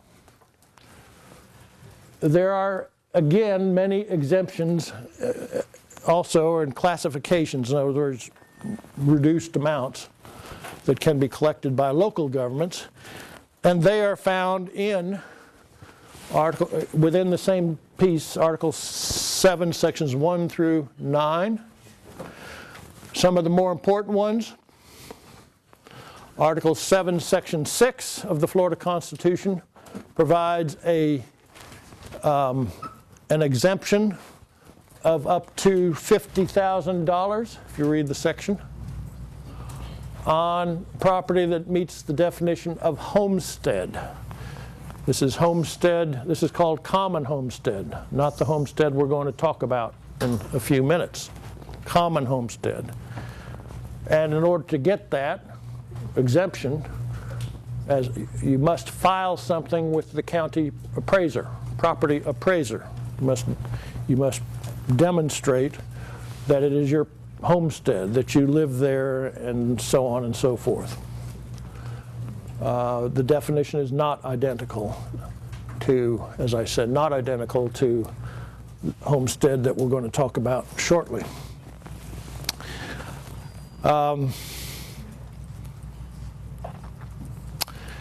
Then, what I was thinking is, with the one we're going to talk about shortly, there is no obligation to file something to be able to claim a homestead exemption under Article 10, Section 4, the one we're going to get to in a few minutes. And that's another important distinction to remember. Other reductions, if you will. One I'll mention, which was on a recent exam, the Save Our Homes exemption. The people of the state of Florida some years ago, 1992 I think it was, when property values were going up, people amended the Constitution to include a provision that no matter how much your homestead property goes up in a year, the appraised value cannot go up more than 3%. That was a cap. So if you had a $100,000 home, which was your homestead, and you bought it in 1992, say, and let's say it went up to $400,000 over a period of time, you just get 3%, 3%, 3%. But if you bought the same piece of property next door, your starting value would be whatever you paid for it 10 years hence. That creates some unintended consequences, as they say. Agriculture in this state gets some exemptions, if you will. We call them classifications. Your property, put a couple cows on your property, and you pay lower taxes. Okay. Then, more importantly, this is important. The farmers, there'd be a revolution if that one ever was taken out of the Constitution. Finally, and perhaps most importantly in this area, look to Article 7, Section 9B. With respect to the power of counties, school districts, municipalities, and special districts to tax, the ad valorem tax, to tax through ad valorem taxes, there are limitations, millages. It's 1/10 of 1%, but it mounts up very fast if you've ever owned a home. The millages, there's a limitation for millages on the value of real estate and tangible personal property. For all county purposes, 10 mills. That's as high as the county can go. Cannot go for 10.1 mills on real property. Municipal purposes, 10 mills. School purposes, school ad valorem taxes, 10 mills. For the 5 water management districts in this state, it is lower. And then the third taxing piece that I said I would mention is this last one. A county furnishing municipal services may, to the extent authorized by general law, levy additional taxes within the limits fixed for municipal purposes. That is simply a way of saying that that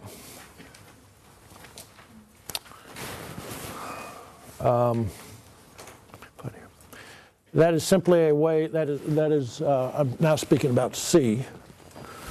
I need to talk about B. Well, okay, we're going to do A, C, and then B. That is simply a way for, the usual case is, since counties, unincorporated areas in counties do not suffer any municipal taxes because they're not municipalities, they're unincorporated. The county government can basically tax an additional, tax an additional 10 mills, making out unincorporated areas taxation rates equal to municipalities. Municipalities are known as incorporated entities. So we've talked about 7A and C, A being the most important one. We now go to what I described earlier as the ability of counties to tax municipalities and special districts. That authority is found in Article 7, Section 3. And it says,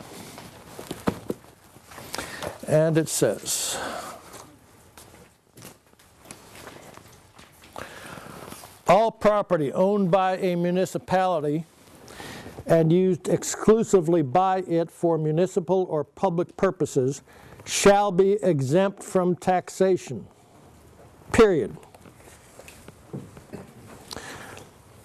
Because municipalities and special districts are not constitutional political subdivisions of the state, as I explained earlier, and therefore do not have the same degree of sovereignty as the constitutional political subdivisions of the state, meaning the state, of course, counties and school districts, which are constitutional political subdivisions of the state, and entities recognized in the state as performing a function of government. Those are the state, that's the state. Those entities, the state as defined here, as entities recognized in the state as performing a function of government, the state, counties, and school districts are immune from being taxed. Their property is immune from being taxed. That is not so for municipalities and special districts. With respect to municipalities, their property can be taxed, but there is an exemption in the case of municipalities, property owned by municipalities, real property I'm speaking about here, owned by municipalities, if the first sentence of Article 7, Section 3, namely the property is owned by the municipality, which it will be, of course, and used exclusively by it for public purposes. That piece of property is exempt from taxation by the next level up, a county. Special districts, I described to you what they are from a physical standpoint. They do not have to follow any geographic boundaries. They may be a combination of counties, in this case of the South Florida Water Management District. It may be just a portion of a county, in the case of, as I said, Doral, where I used to live before it was incorporated. And it may actually, it includes a portion of the northern portion of one county and southern portion of another. The state could do that. The state would have to do it because it's two counties for particular purposes, performing a governmental function. All right, so how does this work? Okay. Oh, yes. Okay, so generally the municipalities are not tax exempt except if they use the property exclusively for a public purpose. Correct. Okay, and then the special districts also can qualify under this? Yes. Okay. The special districts qualify under what she just mentioned by case law. And the case law authority for that is Canaveral Port Authority versus Department of Revenue. If you have time, read that case. It explains immunity, and it also explains from a case law, the only authority, the case law reasoning and holding for exemptions for special districts, and it works exactly the same way as the constitutional provision that applies to municipalities. It just comes out of case law. So let me give you an example. Let's try to make this, and the definitions, by the way, of immunity and exemptions are right in here. And another definition of special district. How does this work? Let me give you the example I usually use in my class. Let's take Monroe County, and let's assume an island down there that is owned by a municipality down there, Isla Mirada. Let's take Isla Mirada. So they own an island. They own a little island, among the several islands that form the city of Isla Mirada. And on this island that is solely owned by them, by the city of Isla Mirada, let's assume that they put their city hall on the island. They put a Chili's. They rent a portion of the island to a Chili's restaurant, and they also put in a marina, a city-owned marina that anybody can use. Okay, you can, if you're a citizen of the town of village of Isla Mirada, you can put your boat there and pay whatever you pay. If you're not a citizen of Isla Mirada, you can still put your boat there as long as you pay. You can also come on in and buy some gasoline and provisions and leave. In other words, it's usable by anybody. And let's say that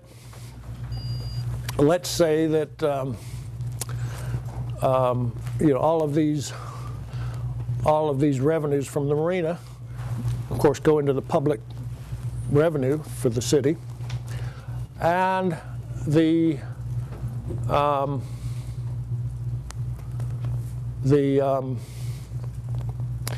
and let's say the marina actually makes a profit every year.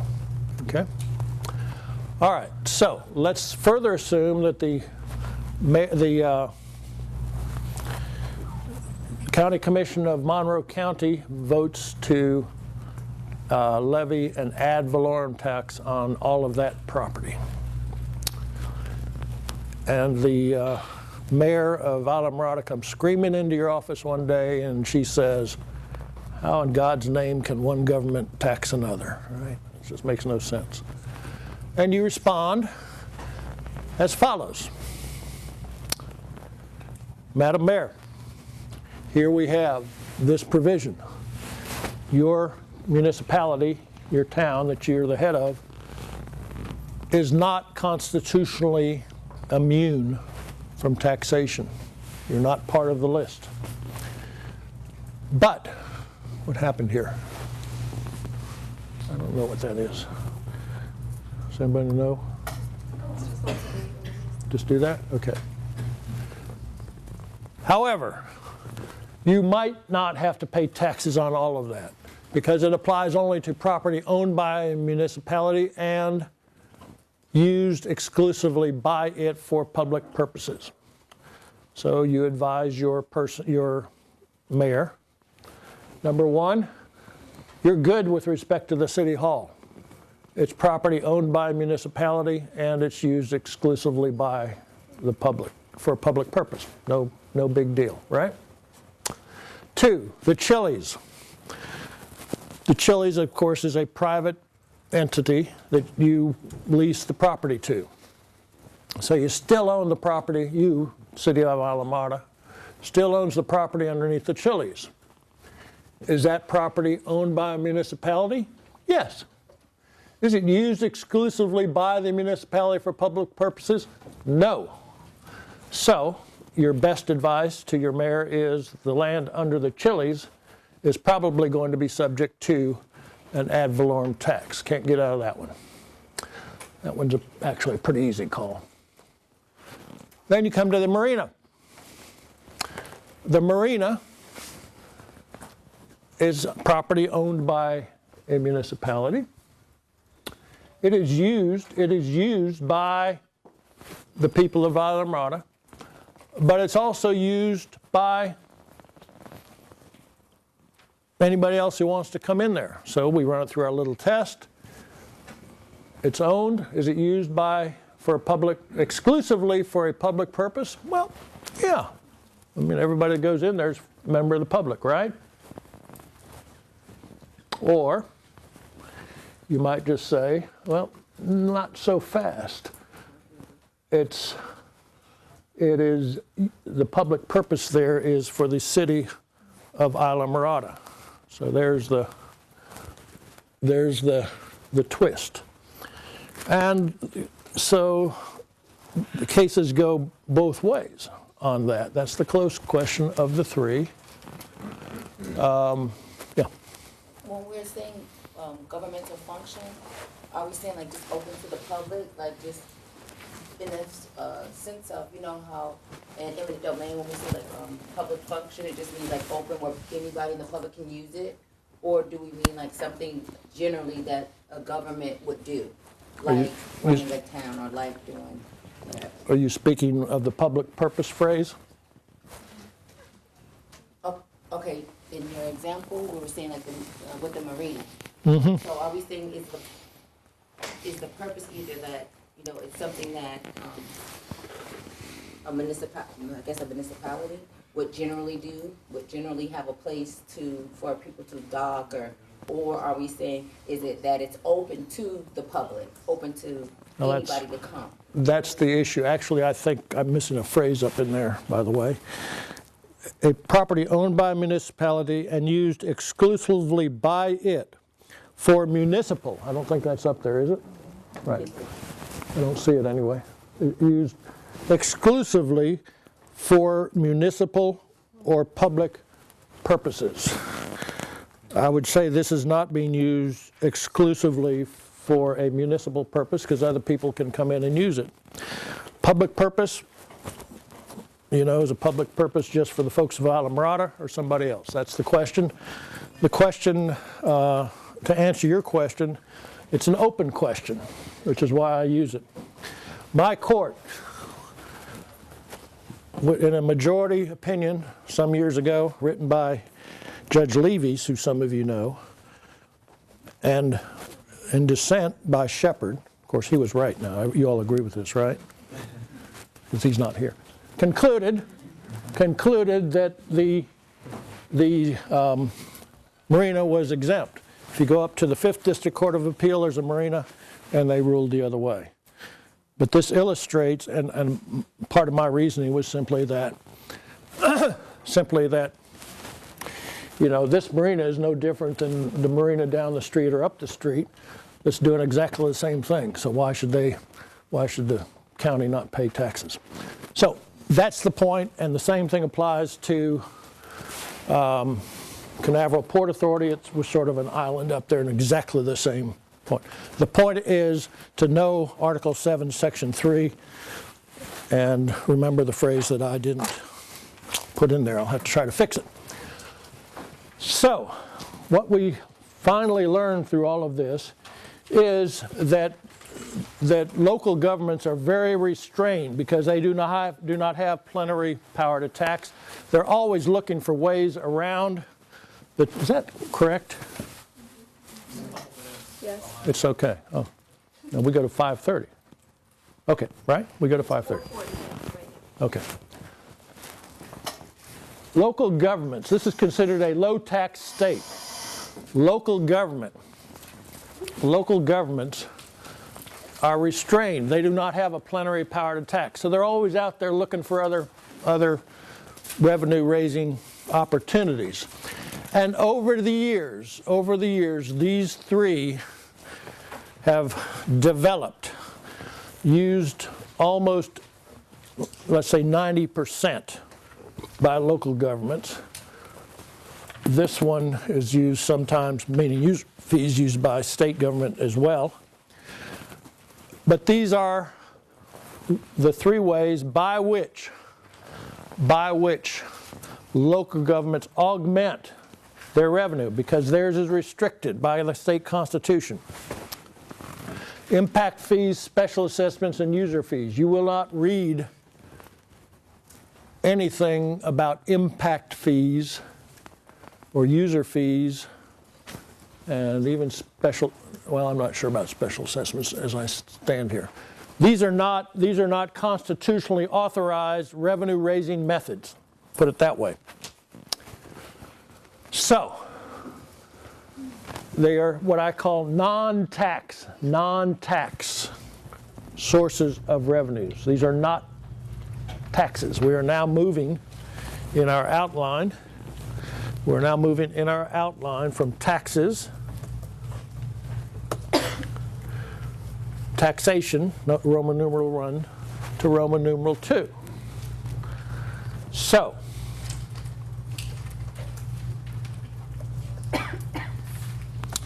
here is the outline. The non-tax methods of revenue raising are impact fees, special assessments, and user fees. What are each of them? With respect to impact fees are charged by a county or a municipality against a property owner, usually a developer, in order to get his, her, or its permit to build. And the fee is a condition of obtaining the permit passed by county or municipal ordinance. Impact fees are used to reimburse or to fill the coffers of those types of local governments for the impact of the development on the municipality or the county. Often through money, often these fees, they're not taxes, fees are collected by the local government so that the government has money to build the additional school, put in the additional park, put in the additional roads, or things of that nature. Impact fees, as distinguished from special assessments, are one-time charges. When the developer goes to get the permit, or you as the owner of a residence goes to get a permit to build your house on the lot, there will be a schedule of fees that you will pay, or some other way of remunerating the government before you get your permit. It might be giving up 10% of your property for the park. There are two, because all taxation must be authorized by general law, as I've emphasized, because it all must be authorized by pursuant to law. These three revenue-raising vehicles used by local governments, by definition, are not. They're, with respect to impact fees, it is a charge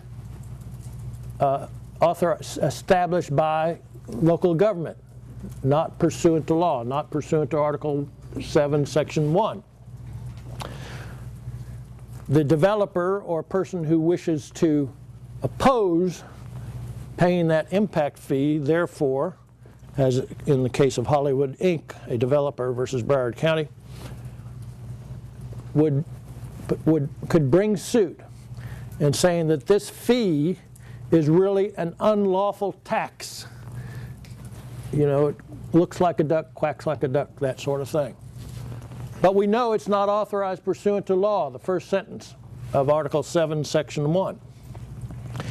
If it is an unlawful, meaning an unauthorized tax, then that fee is unconstitutional and may not be collected.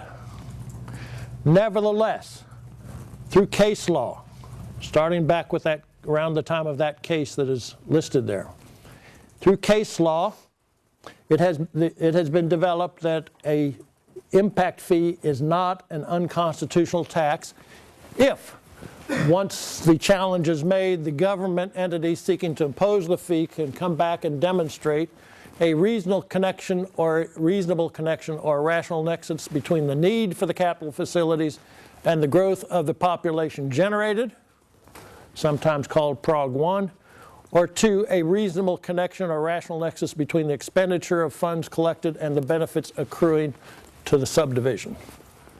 Both of those must be met, and the fee collected must be put in a separate bank account and used solely to put in the park or the roads or whatever it is. You can't collect it from a subdivision in southern Broward County and spend it in northern Broward County. Those have been approved as a fee and therefore not an unconstitutional exaction. The second method that has come along that has been found not to be a tax under Article 7 and therefore constitutional is a special assessment. A special assessment can be levied by a county, a municipality, or a special district, any of those entities. The county, for example, could levy a special assessment on the unincorporated portion of the county for the fire services, say. If challenged by a resident of the unincorporated portion of the county, it works just like the challenge that I just finished talking about. But because it's a special assessment, which, by the way, is a recurring charge to keep that fire district going. You pay it every year in your tax bill. In order, the government entity that creates the fire district must demonstrate, one, that the services at issue provide a special benefit to the property, to this property, or the types of property against which it is assessed, and the proposed assessment is properly apportioned. There's no apportionment requirement over here in the first column. How might this work? Let's say that a special district is formed in a special district is formed to put a new sewer system in that is going to serve a particular area of the county. So long, and let's say they're going to make a special district. So if we know what area is where the sewer system is needed, water and sewer is needed, we form, or the government forms, a special district for that geographical area. Let's say a resident there challenges the assessment for that purpose, says this ought to be just the special assessment is invalid, in which case everybody, of course, in the county pays for the maintenance of that water and sewer district. The burden then shifts to the government to prove that the services provide a special benefit in the property, pretty easy for that area, and that is properly apportioned, which means that if you have a residence in this area, you pay less than if in this area there's a commercial operation. It is a recurring type of charge. User fees are pretty obvious. The definition is right there on the screen. A user fee is a charge for an individual to obtain a service. If, as a lawyer, you go down to the courthouse downtown and you want to file a complaint, civil complaint, you're going to pay $300 or $400. And that's to pay for the paper processing as it goes on through. If you go up to Tallahassee and you want to form a corporation, you're also going to hand over a check for $300 or $400 to form that corporation, and that's a user fee. You're paying for the use of the people to take care of it. That one's easy. The almost last thing I want to point out here is the what I call the three specials, okay? I've talked about special laws, special districts, and special assessments. They all have sort of the same ring. But notice the difference, please. A special law, as you know, is a law of a particular type which has particular needs and qualifications in order to be constitutional if challenged. A special district, as I've said 2 or 3 times, is any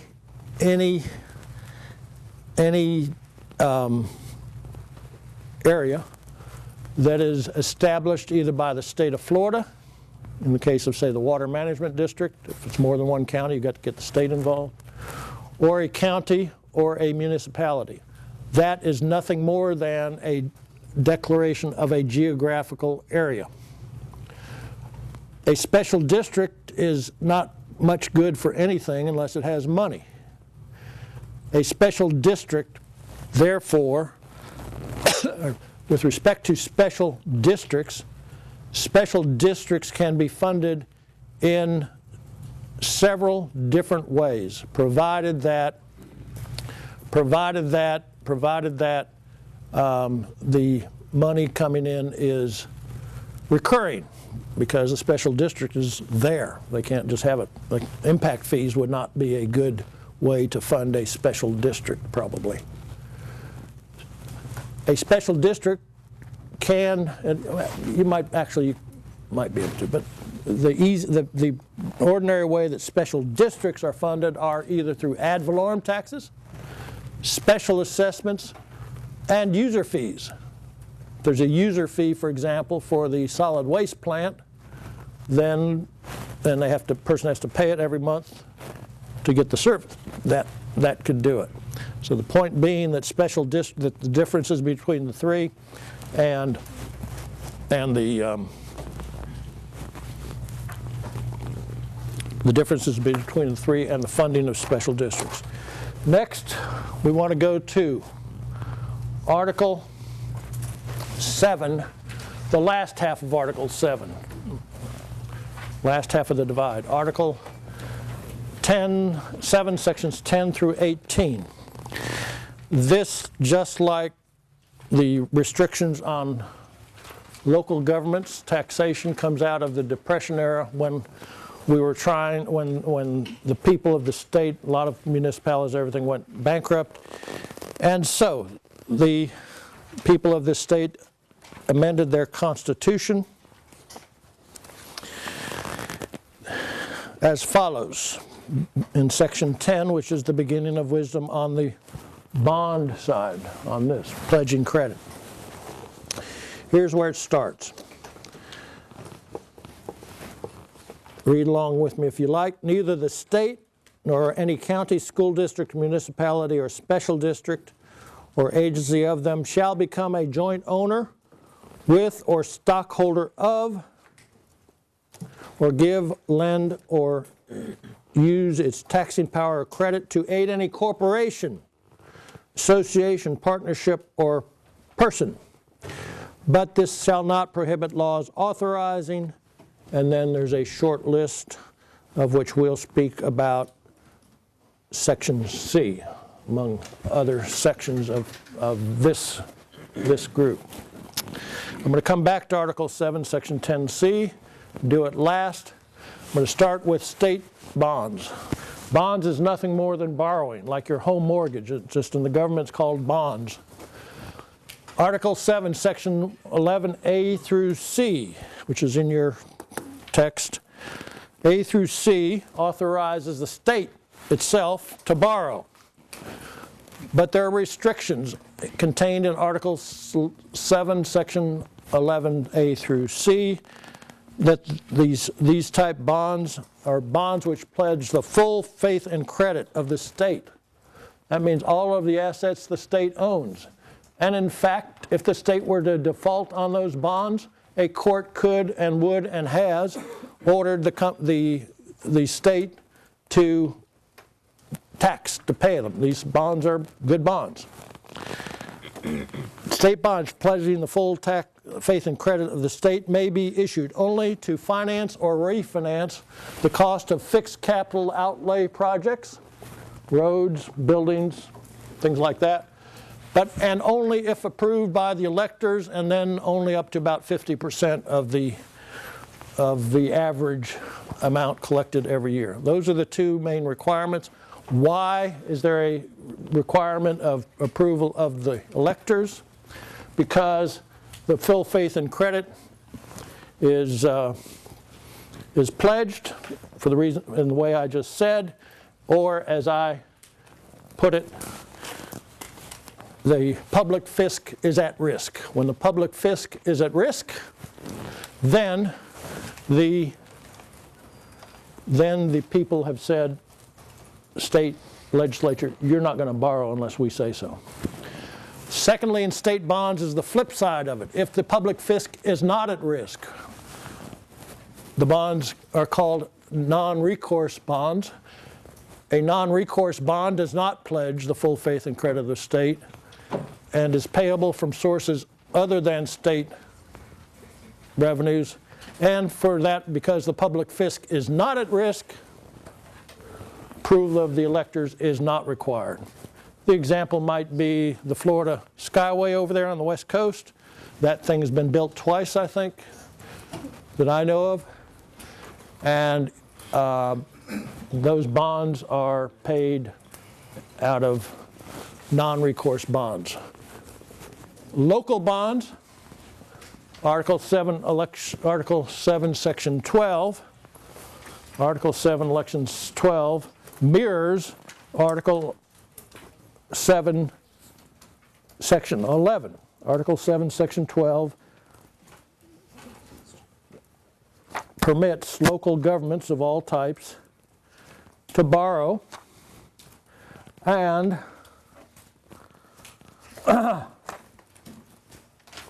down in here, counties, local governments, the four that we keep talking about, can borrow and pay their bonds back using ad valorem taxation, which is their main source of revenue, only to finance capital projects, same as I said before, and only when approved by a vote of the electors. Same basic principle. The ad valorem tax is the money the state has unless they can collect other odds and ends. So the public fisc is at risk and a vote is required. Finally, economic development bonds, a totally different animal which exists, as I said, for economic development. Article 7, Section 10C that I said I would come back to allows this state to compete with other states for bringing in business. Here's the way it works. It pertains, let me just be sure, only local governments can use this provision. And these type bonds may be issued by any of the types of local governments to build an airport or port facility without any conditions. They may also be issued by a local government to support an industrial or manufacturing facility. This is getting back over into the aiding a corporation. And that can be done only where the bonds are payable from the project, so that the public fisc is not at risk, and the interest on those bonds is tax exempt. You go out and get a tax exempt letter from the federal government. With respect to industrial capital projects other than industrial manufacturing facilities, if the public risk is not at risk, then these type projects must meet a public purpose test as well. And if the public credit or taxing power is pledged, there must be a paramount public purpose test met. That there have been on several occasions, a bond hypothetical in the Florida bar. So I would urge you to particularly to know industrial bonds, industrial revenue bonds, and local bonds, and then. For the cases where they're paying for like a stadium, which one is that? That would be an The state revenue bonds? this well. No, because that would be this one, industrial revenue bonds. In other words, they wanted to bring in the Cleveland Indians to make me happy. I'd vote for an industrial revenue bond for that. Nobody's laughing. No. You want me to finish this, right? Okay. That's bonds. Homestead. I'm told that you all know Homestead already. I've been heavily introduced to it by one of the better professors in this school. So I'm trying to get rehired again next time this happens here. Dean Singer. See, I know how to do things. All right, Article 10, Section 4. This is not common homestead. This is not the 25,000, 50,000 sort of reduction of your assessment. You do not have to do anything in advance to be able to claim it. It is a defense. It is a defense. At least through, it is a defense to somebody executing on your property, executing on a judgment on your property. That's from the top way high. Article 7, Article 10, Section 4 provides, the way I look at it sometime, Section 4A provides a lifetime exemption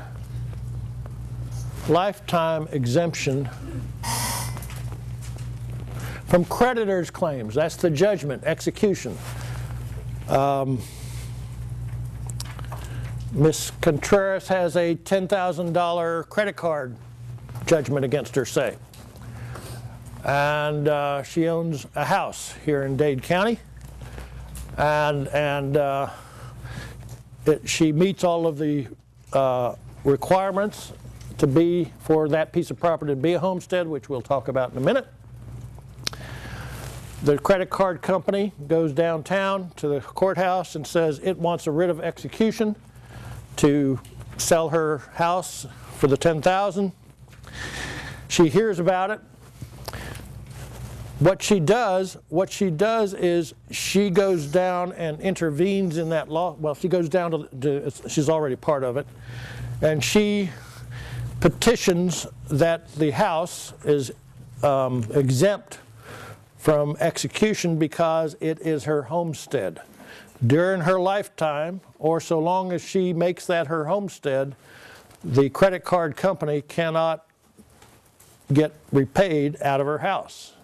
It can get repaid by another piece of property if she owns one, or her bank account, or things like that, but not her homestead. Second is a death time exemption under Section 4B, Article 10, Section 4B.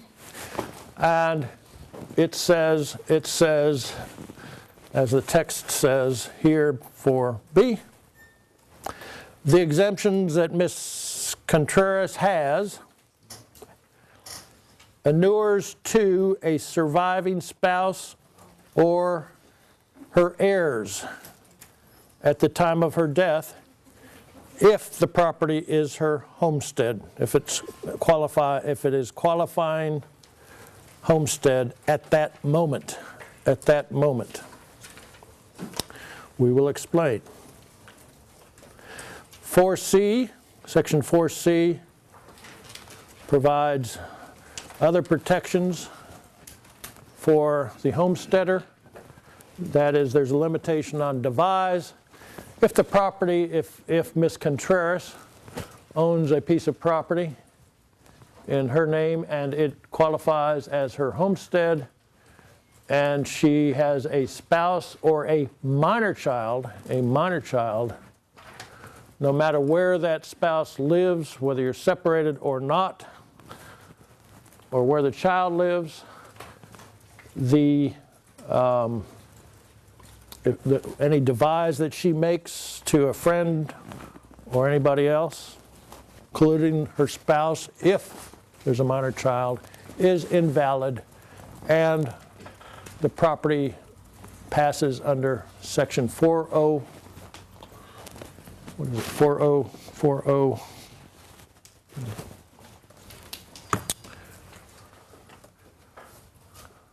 Forgetting the number. 401 point, help me, passes under, you don't know the number. No, you don't need to know the number, but we have it here. It passes under the laws of intestacy, and it passes through, it's one of the charts up here. There it is, 732.401. And I think I'll come back to that because the fourth piece, the other piece of Article 10, Section 4C, is that if you're married and want to convey your land, even if it's in Ms. Contreras' name only, and assuming she were married, the conveyance must be joined in by her spouse to be valid, including a conveyance of sale or to mortgage the property. Those are the basics. Let's run through them. The provision says, of course, at the outset, A, the lifetime exemption, there shall be exempt from forced sale and no judgment shall be a lien thereon. That's what I posited, the credit card judgment. With certain exceptions that are pretty obvious: payment of taxes, assessments, obligations contracted for the purchase, that's the mortgage, obligations for repair of the house and field or other labor that goes into the house. Those things, even if the property is homestead property, even if it qualifies, the creditor could still go after the house because obviously you have to pay your mortgage. Otherwise, nobody would put a mortgage, give you a mortgage. The government is not going to let you get by without paying your taxes. And if you put labor or materials into your house, it's presumed that you know what's going on, and the labor should get paid. So there's exempt from forced sale or lien for a homestead, so long as it meets certain requirements. Personal property up to a value of $1,000. What type of property can qualify? Real property and personal property, as I said. What must the owner prove to qualify? The definition of homestead. How do you know if the person is a homesteader? The property must be owned by a natural person, not a corporation or anybody else. Can be owned, by the way, by a trust, a revocable trust. The natural person must either make or intend to make the real property his personal residence, or in the case of the $1,000, use it or hold it within or conjunction with the personal residence. And importantly, the property must meet the size and contiguity requirements of Section 4A1.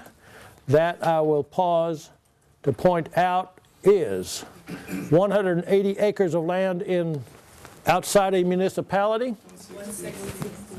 160. Thank you. Oh, good. Everybody's going to remember that. That's probably, Mr. Lopez, that's the first mistake I've made today, right?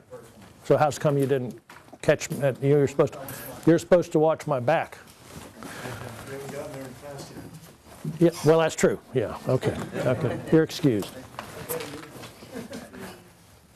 The contiguity requirements are important. 160 acres of contiguous land. It doesn't have to be a square.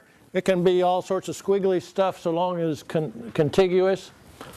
Only 160 acres is protected. If it's 180, you only get 160 of protection, which shall not be reduced without the owner's consent by reason of subsequent inclusion in a municipality. In other words, if some portion of the 160 is annexed, then you still maintain the exemption against forced sale or the lien. It is noteworthy that so long as all it says is the property has to be a homestead. And so without jumping too far ahead, it doesn't matter a whole lot what else you have on it so long it is your homestead. If you have 160 acres, let's say a farm, and it is your homestead, you have your house there somewhere on the property and your family's there, it qualifies as homestead, and you have corn on all the rest of it, that's a homestead. Similarly, if you take off that corn and put on a Marriott, that's a homestead. Sounds unusual, but that is the law. This stuff, as you no doubt know, is like a puzzle. Doesn't matter whether it makes sense or not. What else?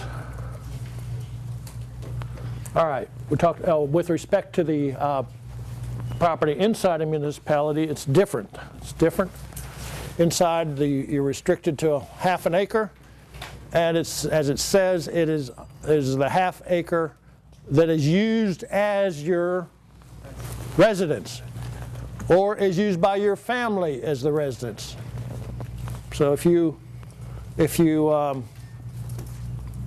put your kids in there, and all of the other, and you live elsewhere, it still qualifies. And that's because if you look back here under 4A1, it says the half acre of contiguous land upon which the exemption shall be limited. This doesn't apply to the 160. Limited to the residence of the owner, if the owner's on it, or the owner's family. So if your kids are on it, that does it. Okay, to whom does it apply? What am I doing here? Okay, there's the requirements, and it does not have to be fee simple. When does it end? This is the most important thing to remember of the whole most difficult concept. If property is a person's homestead, if it is Miss Contreras' homestead property, it meets all of the requirements. The character of the property as her homestead ceases.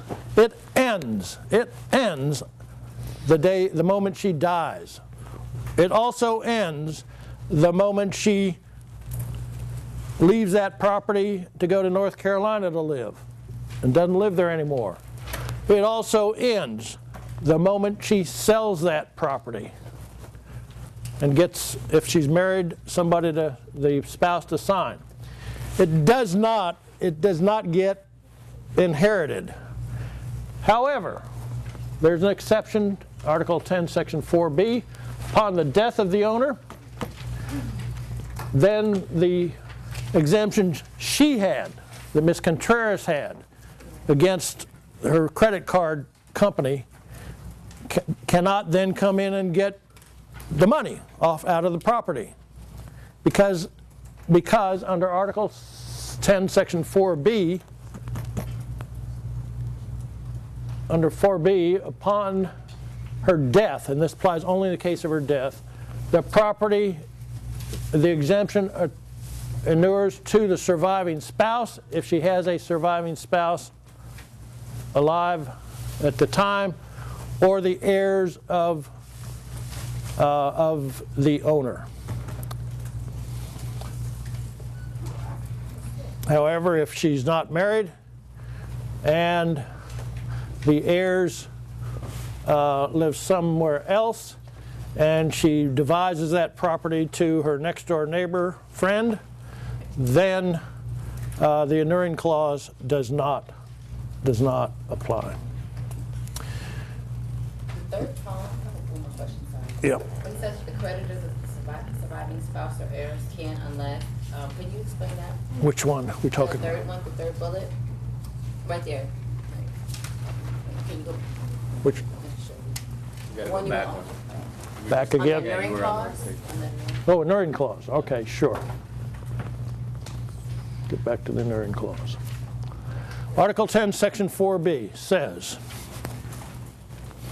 10, Section 4B says, these exemptions, the ones that I have described, the credit card exemption, the credit card exemption, any other judgment, any exemption that, or any debt that is not an exception under Article 10, Section 4A. With respect to any of those that are, for which somebody cannot come after the owner during her lifetime, because the property is protected homestead. Okay, so the creditor cannot come after the property during her lifetime. When she dies, Ms. Contreras, I don't mean to be mean here, but when she dies, under this circumstance, then the homestead character of the property ends. It is no longer owned by a natural person and so on. However, if either by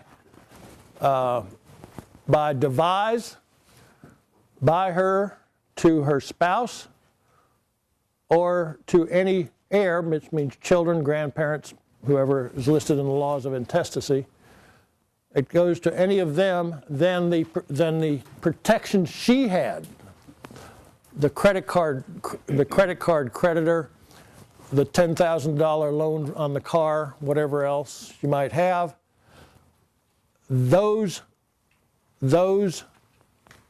protections inure to can be exerted by the spouse or heir, but only if the property passes to a spouse or heir by devise or the laws of intestacy. Is that any better? Okay. That's the inuring clause. The other two provisions, as I mentioned, are simply that in order to pass property, convey it, if you have a spouse, the spouse must join. And with respect to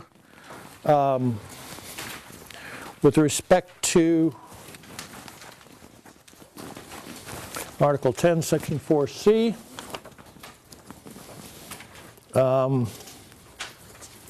which says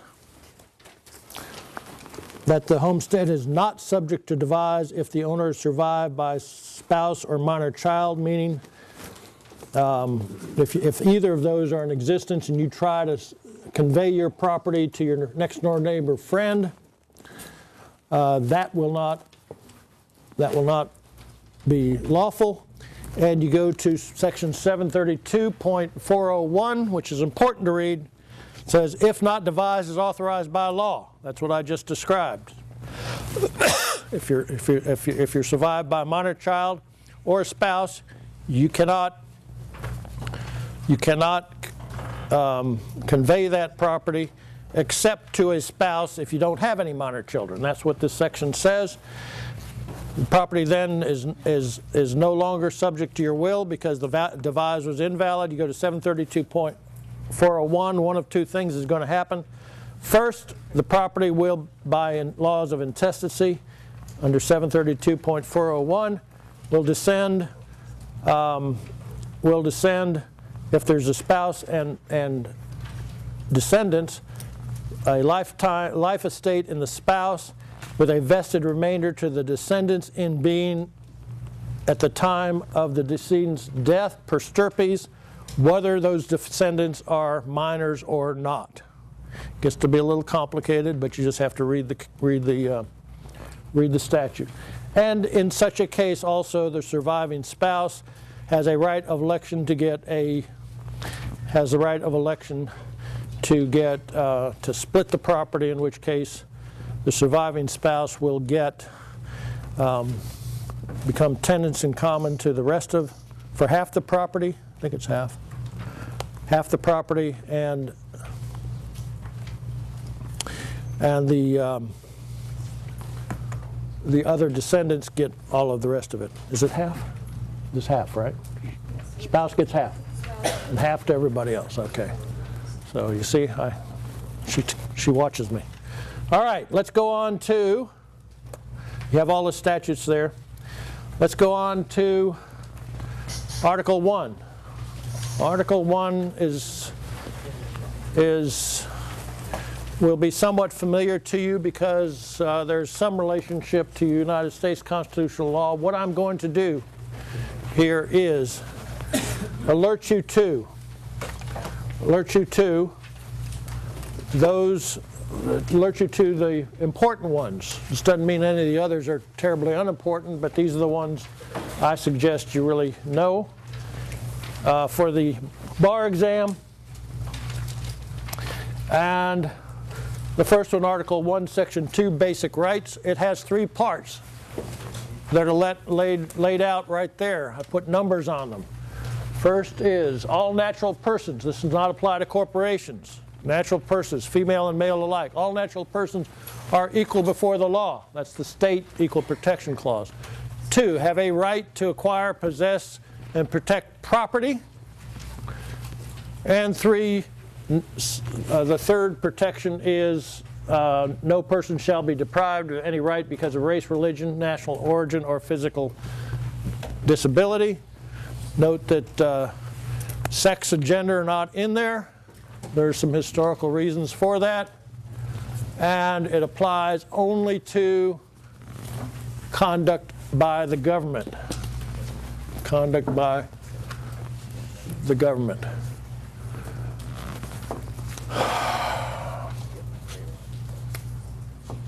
All right.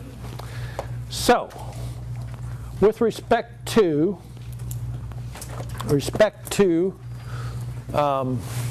Article 1, Section 2, and some of the other sections that are listed down here in Article 1,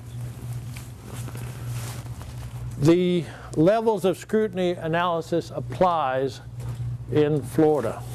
It is similar, but not exactly the same as it exists in the federal law. Going from the bottom again, which I think is a good way to analyze it if you see such an issue raised by your antennae, start at the bottom. Florida does apply a strict scrutiny standard of review, but it only applies it to the protection of fundamental personal, notice that I emphasize personal rights, and suspect classifications. What are the fundamental personal rights and suspect classifications in Article 1? They are the last sentence of Article 1, Section 2. primarily I should say, and Article 1, Section 23, the right to privacy. Florida has its own right to privacy provision, and that, in which case the ordinary strict scrutiny test applies. Applies to personal rights. There may be other rights that you think it may apply to. The most prominent of them is the right of access to courts. You might think that strict scrutiny would apply to that. It does not. It is not a personal right. Even though it sounds like a personal right, it is not a fundamental personal right. Fundamental rights are in the nature that I said. There are a few areas in which heightened scrutiny applies in Florida, mainly commercial speech, school dress, and stuff like that, which otherwise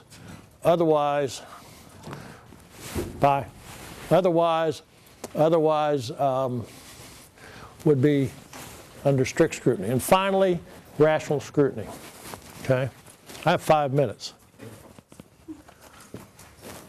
Next slide. I just want to hear about rational scrutiny very quickly. Rational scrutiny. You're going to take the bar exam. All right, the big three, here we go. Access to courts, I mentioned to you a moment ago. Article 1, Section 21. Courts shall be open to every person. The rule, here's the rule. Where a right of access to the courts for redress for a particular injury existed prior, has been provided by statutory law predating the adoption of, you need to put in 1968 Declaration of Rights because that's the Constitution we deal with, or where such right has become part of the common law of the state pursuant to Section 201 of the Florida statutes. That statute is set forth right there for you. If there was a right of access to courts in either of those circumstances, the legislature may not abolish such right unless it provides a reasonable alternative to recover or demonstrates an overpowering necessity for the abolition of the right, and there is no alternative. Easy example, medical malpractice. In medical malpractice, the statute of limitations says that after 7 years, you cannot bring an action for medical malpractice whether you knew the sponge was in there or not, whether you knew the doctor was negligent or not. So, if you want to challenge that statute of limitations on the grounds that you had no access to courts, which you didn't because you didn't know you were hurt, you run it through the test. Where a right of access to the courts for redress for a particular injury has been provided by statutory law predating the adoption of the Declaration of Rights of 1968, well, it wasn't. It's always been in common law negligence, so you don't get there. Or where such right has become part of the common law of the state pursuant to Section 2.01, that one catches because negligence law existed prior to July 4th of 1776. We had to have some law to start with, and that was it. So, the legislature cannot abolish the right unless it demonstrates, unless it says it cannot provide unless there's no reasonable alternative, and the legislature says we have to have this rule because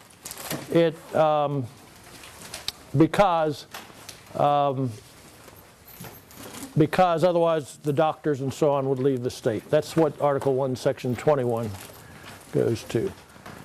Then, right of privacy. We mentioned that. Every person has a right of privacy. There are two prongs to it. What is a reasonable expectation of privacy? I listed that. And if there's a reasonable expectation, the burden shifts to the state to demonstrate that the law serves a compelling public interest, that the intrusion and that the regulation accomplishes its goal through the least intrusive means. Familiar words to you. and state action is required, and strict scrutiny applies. The Section 18, administrative penalties, that section, which is on there, no administrative agency shall impose a sentence of imprisonment, nor shall it impose any other penalty as provided by law. I call that the sleeper because this has been used on the exam, and the point of this provision is not that it cannot be used, these penalties provisions cannot be used for things that are ordinarily done through the courts. Awards of contempt, agencies cannot issue awards of compensatory or punitive damages or attorney's fees. Agencies such as the fair housing agencies and things like that can levy fines, which are not compensatory, that's a fine, or cease and desist orders. And it's, as I said, it applies to agencies such as fair housing agencies and so on. The other last three, right to work, just know that public employees have a right to strike, they do not have a right to strike, and that anytime you see in the question something about whether labor union people can or cannot be used on a job, it's a red flag. Due process, substantive due process, which substitutes for Article 1, Section 2 for corporations, set forth there, and you have the two tests, prongs 1 and prongs 2, and some examples of where it applies, such as the definition of a criminal offense, standard of proofs of elements, presumption of innocence falls under that, and so on. Finally, searches and seizures. The reason I bring this up is that there's just so much of it out there in the law, and that Florida, since 1982, has had a linkage provision linking our search and seizure law to the law of the Fourth Amendment of the United States, where the United States has interpreted Article 4,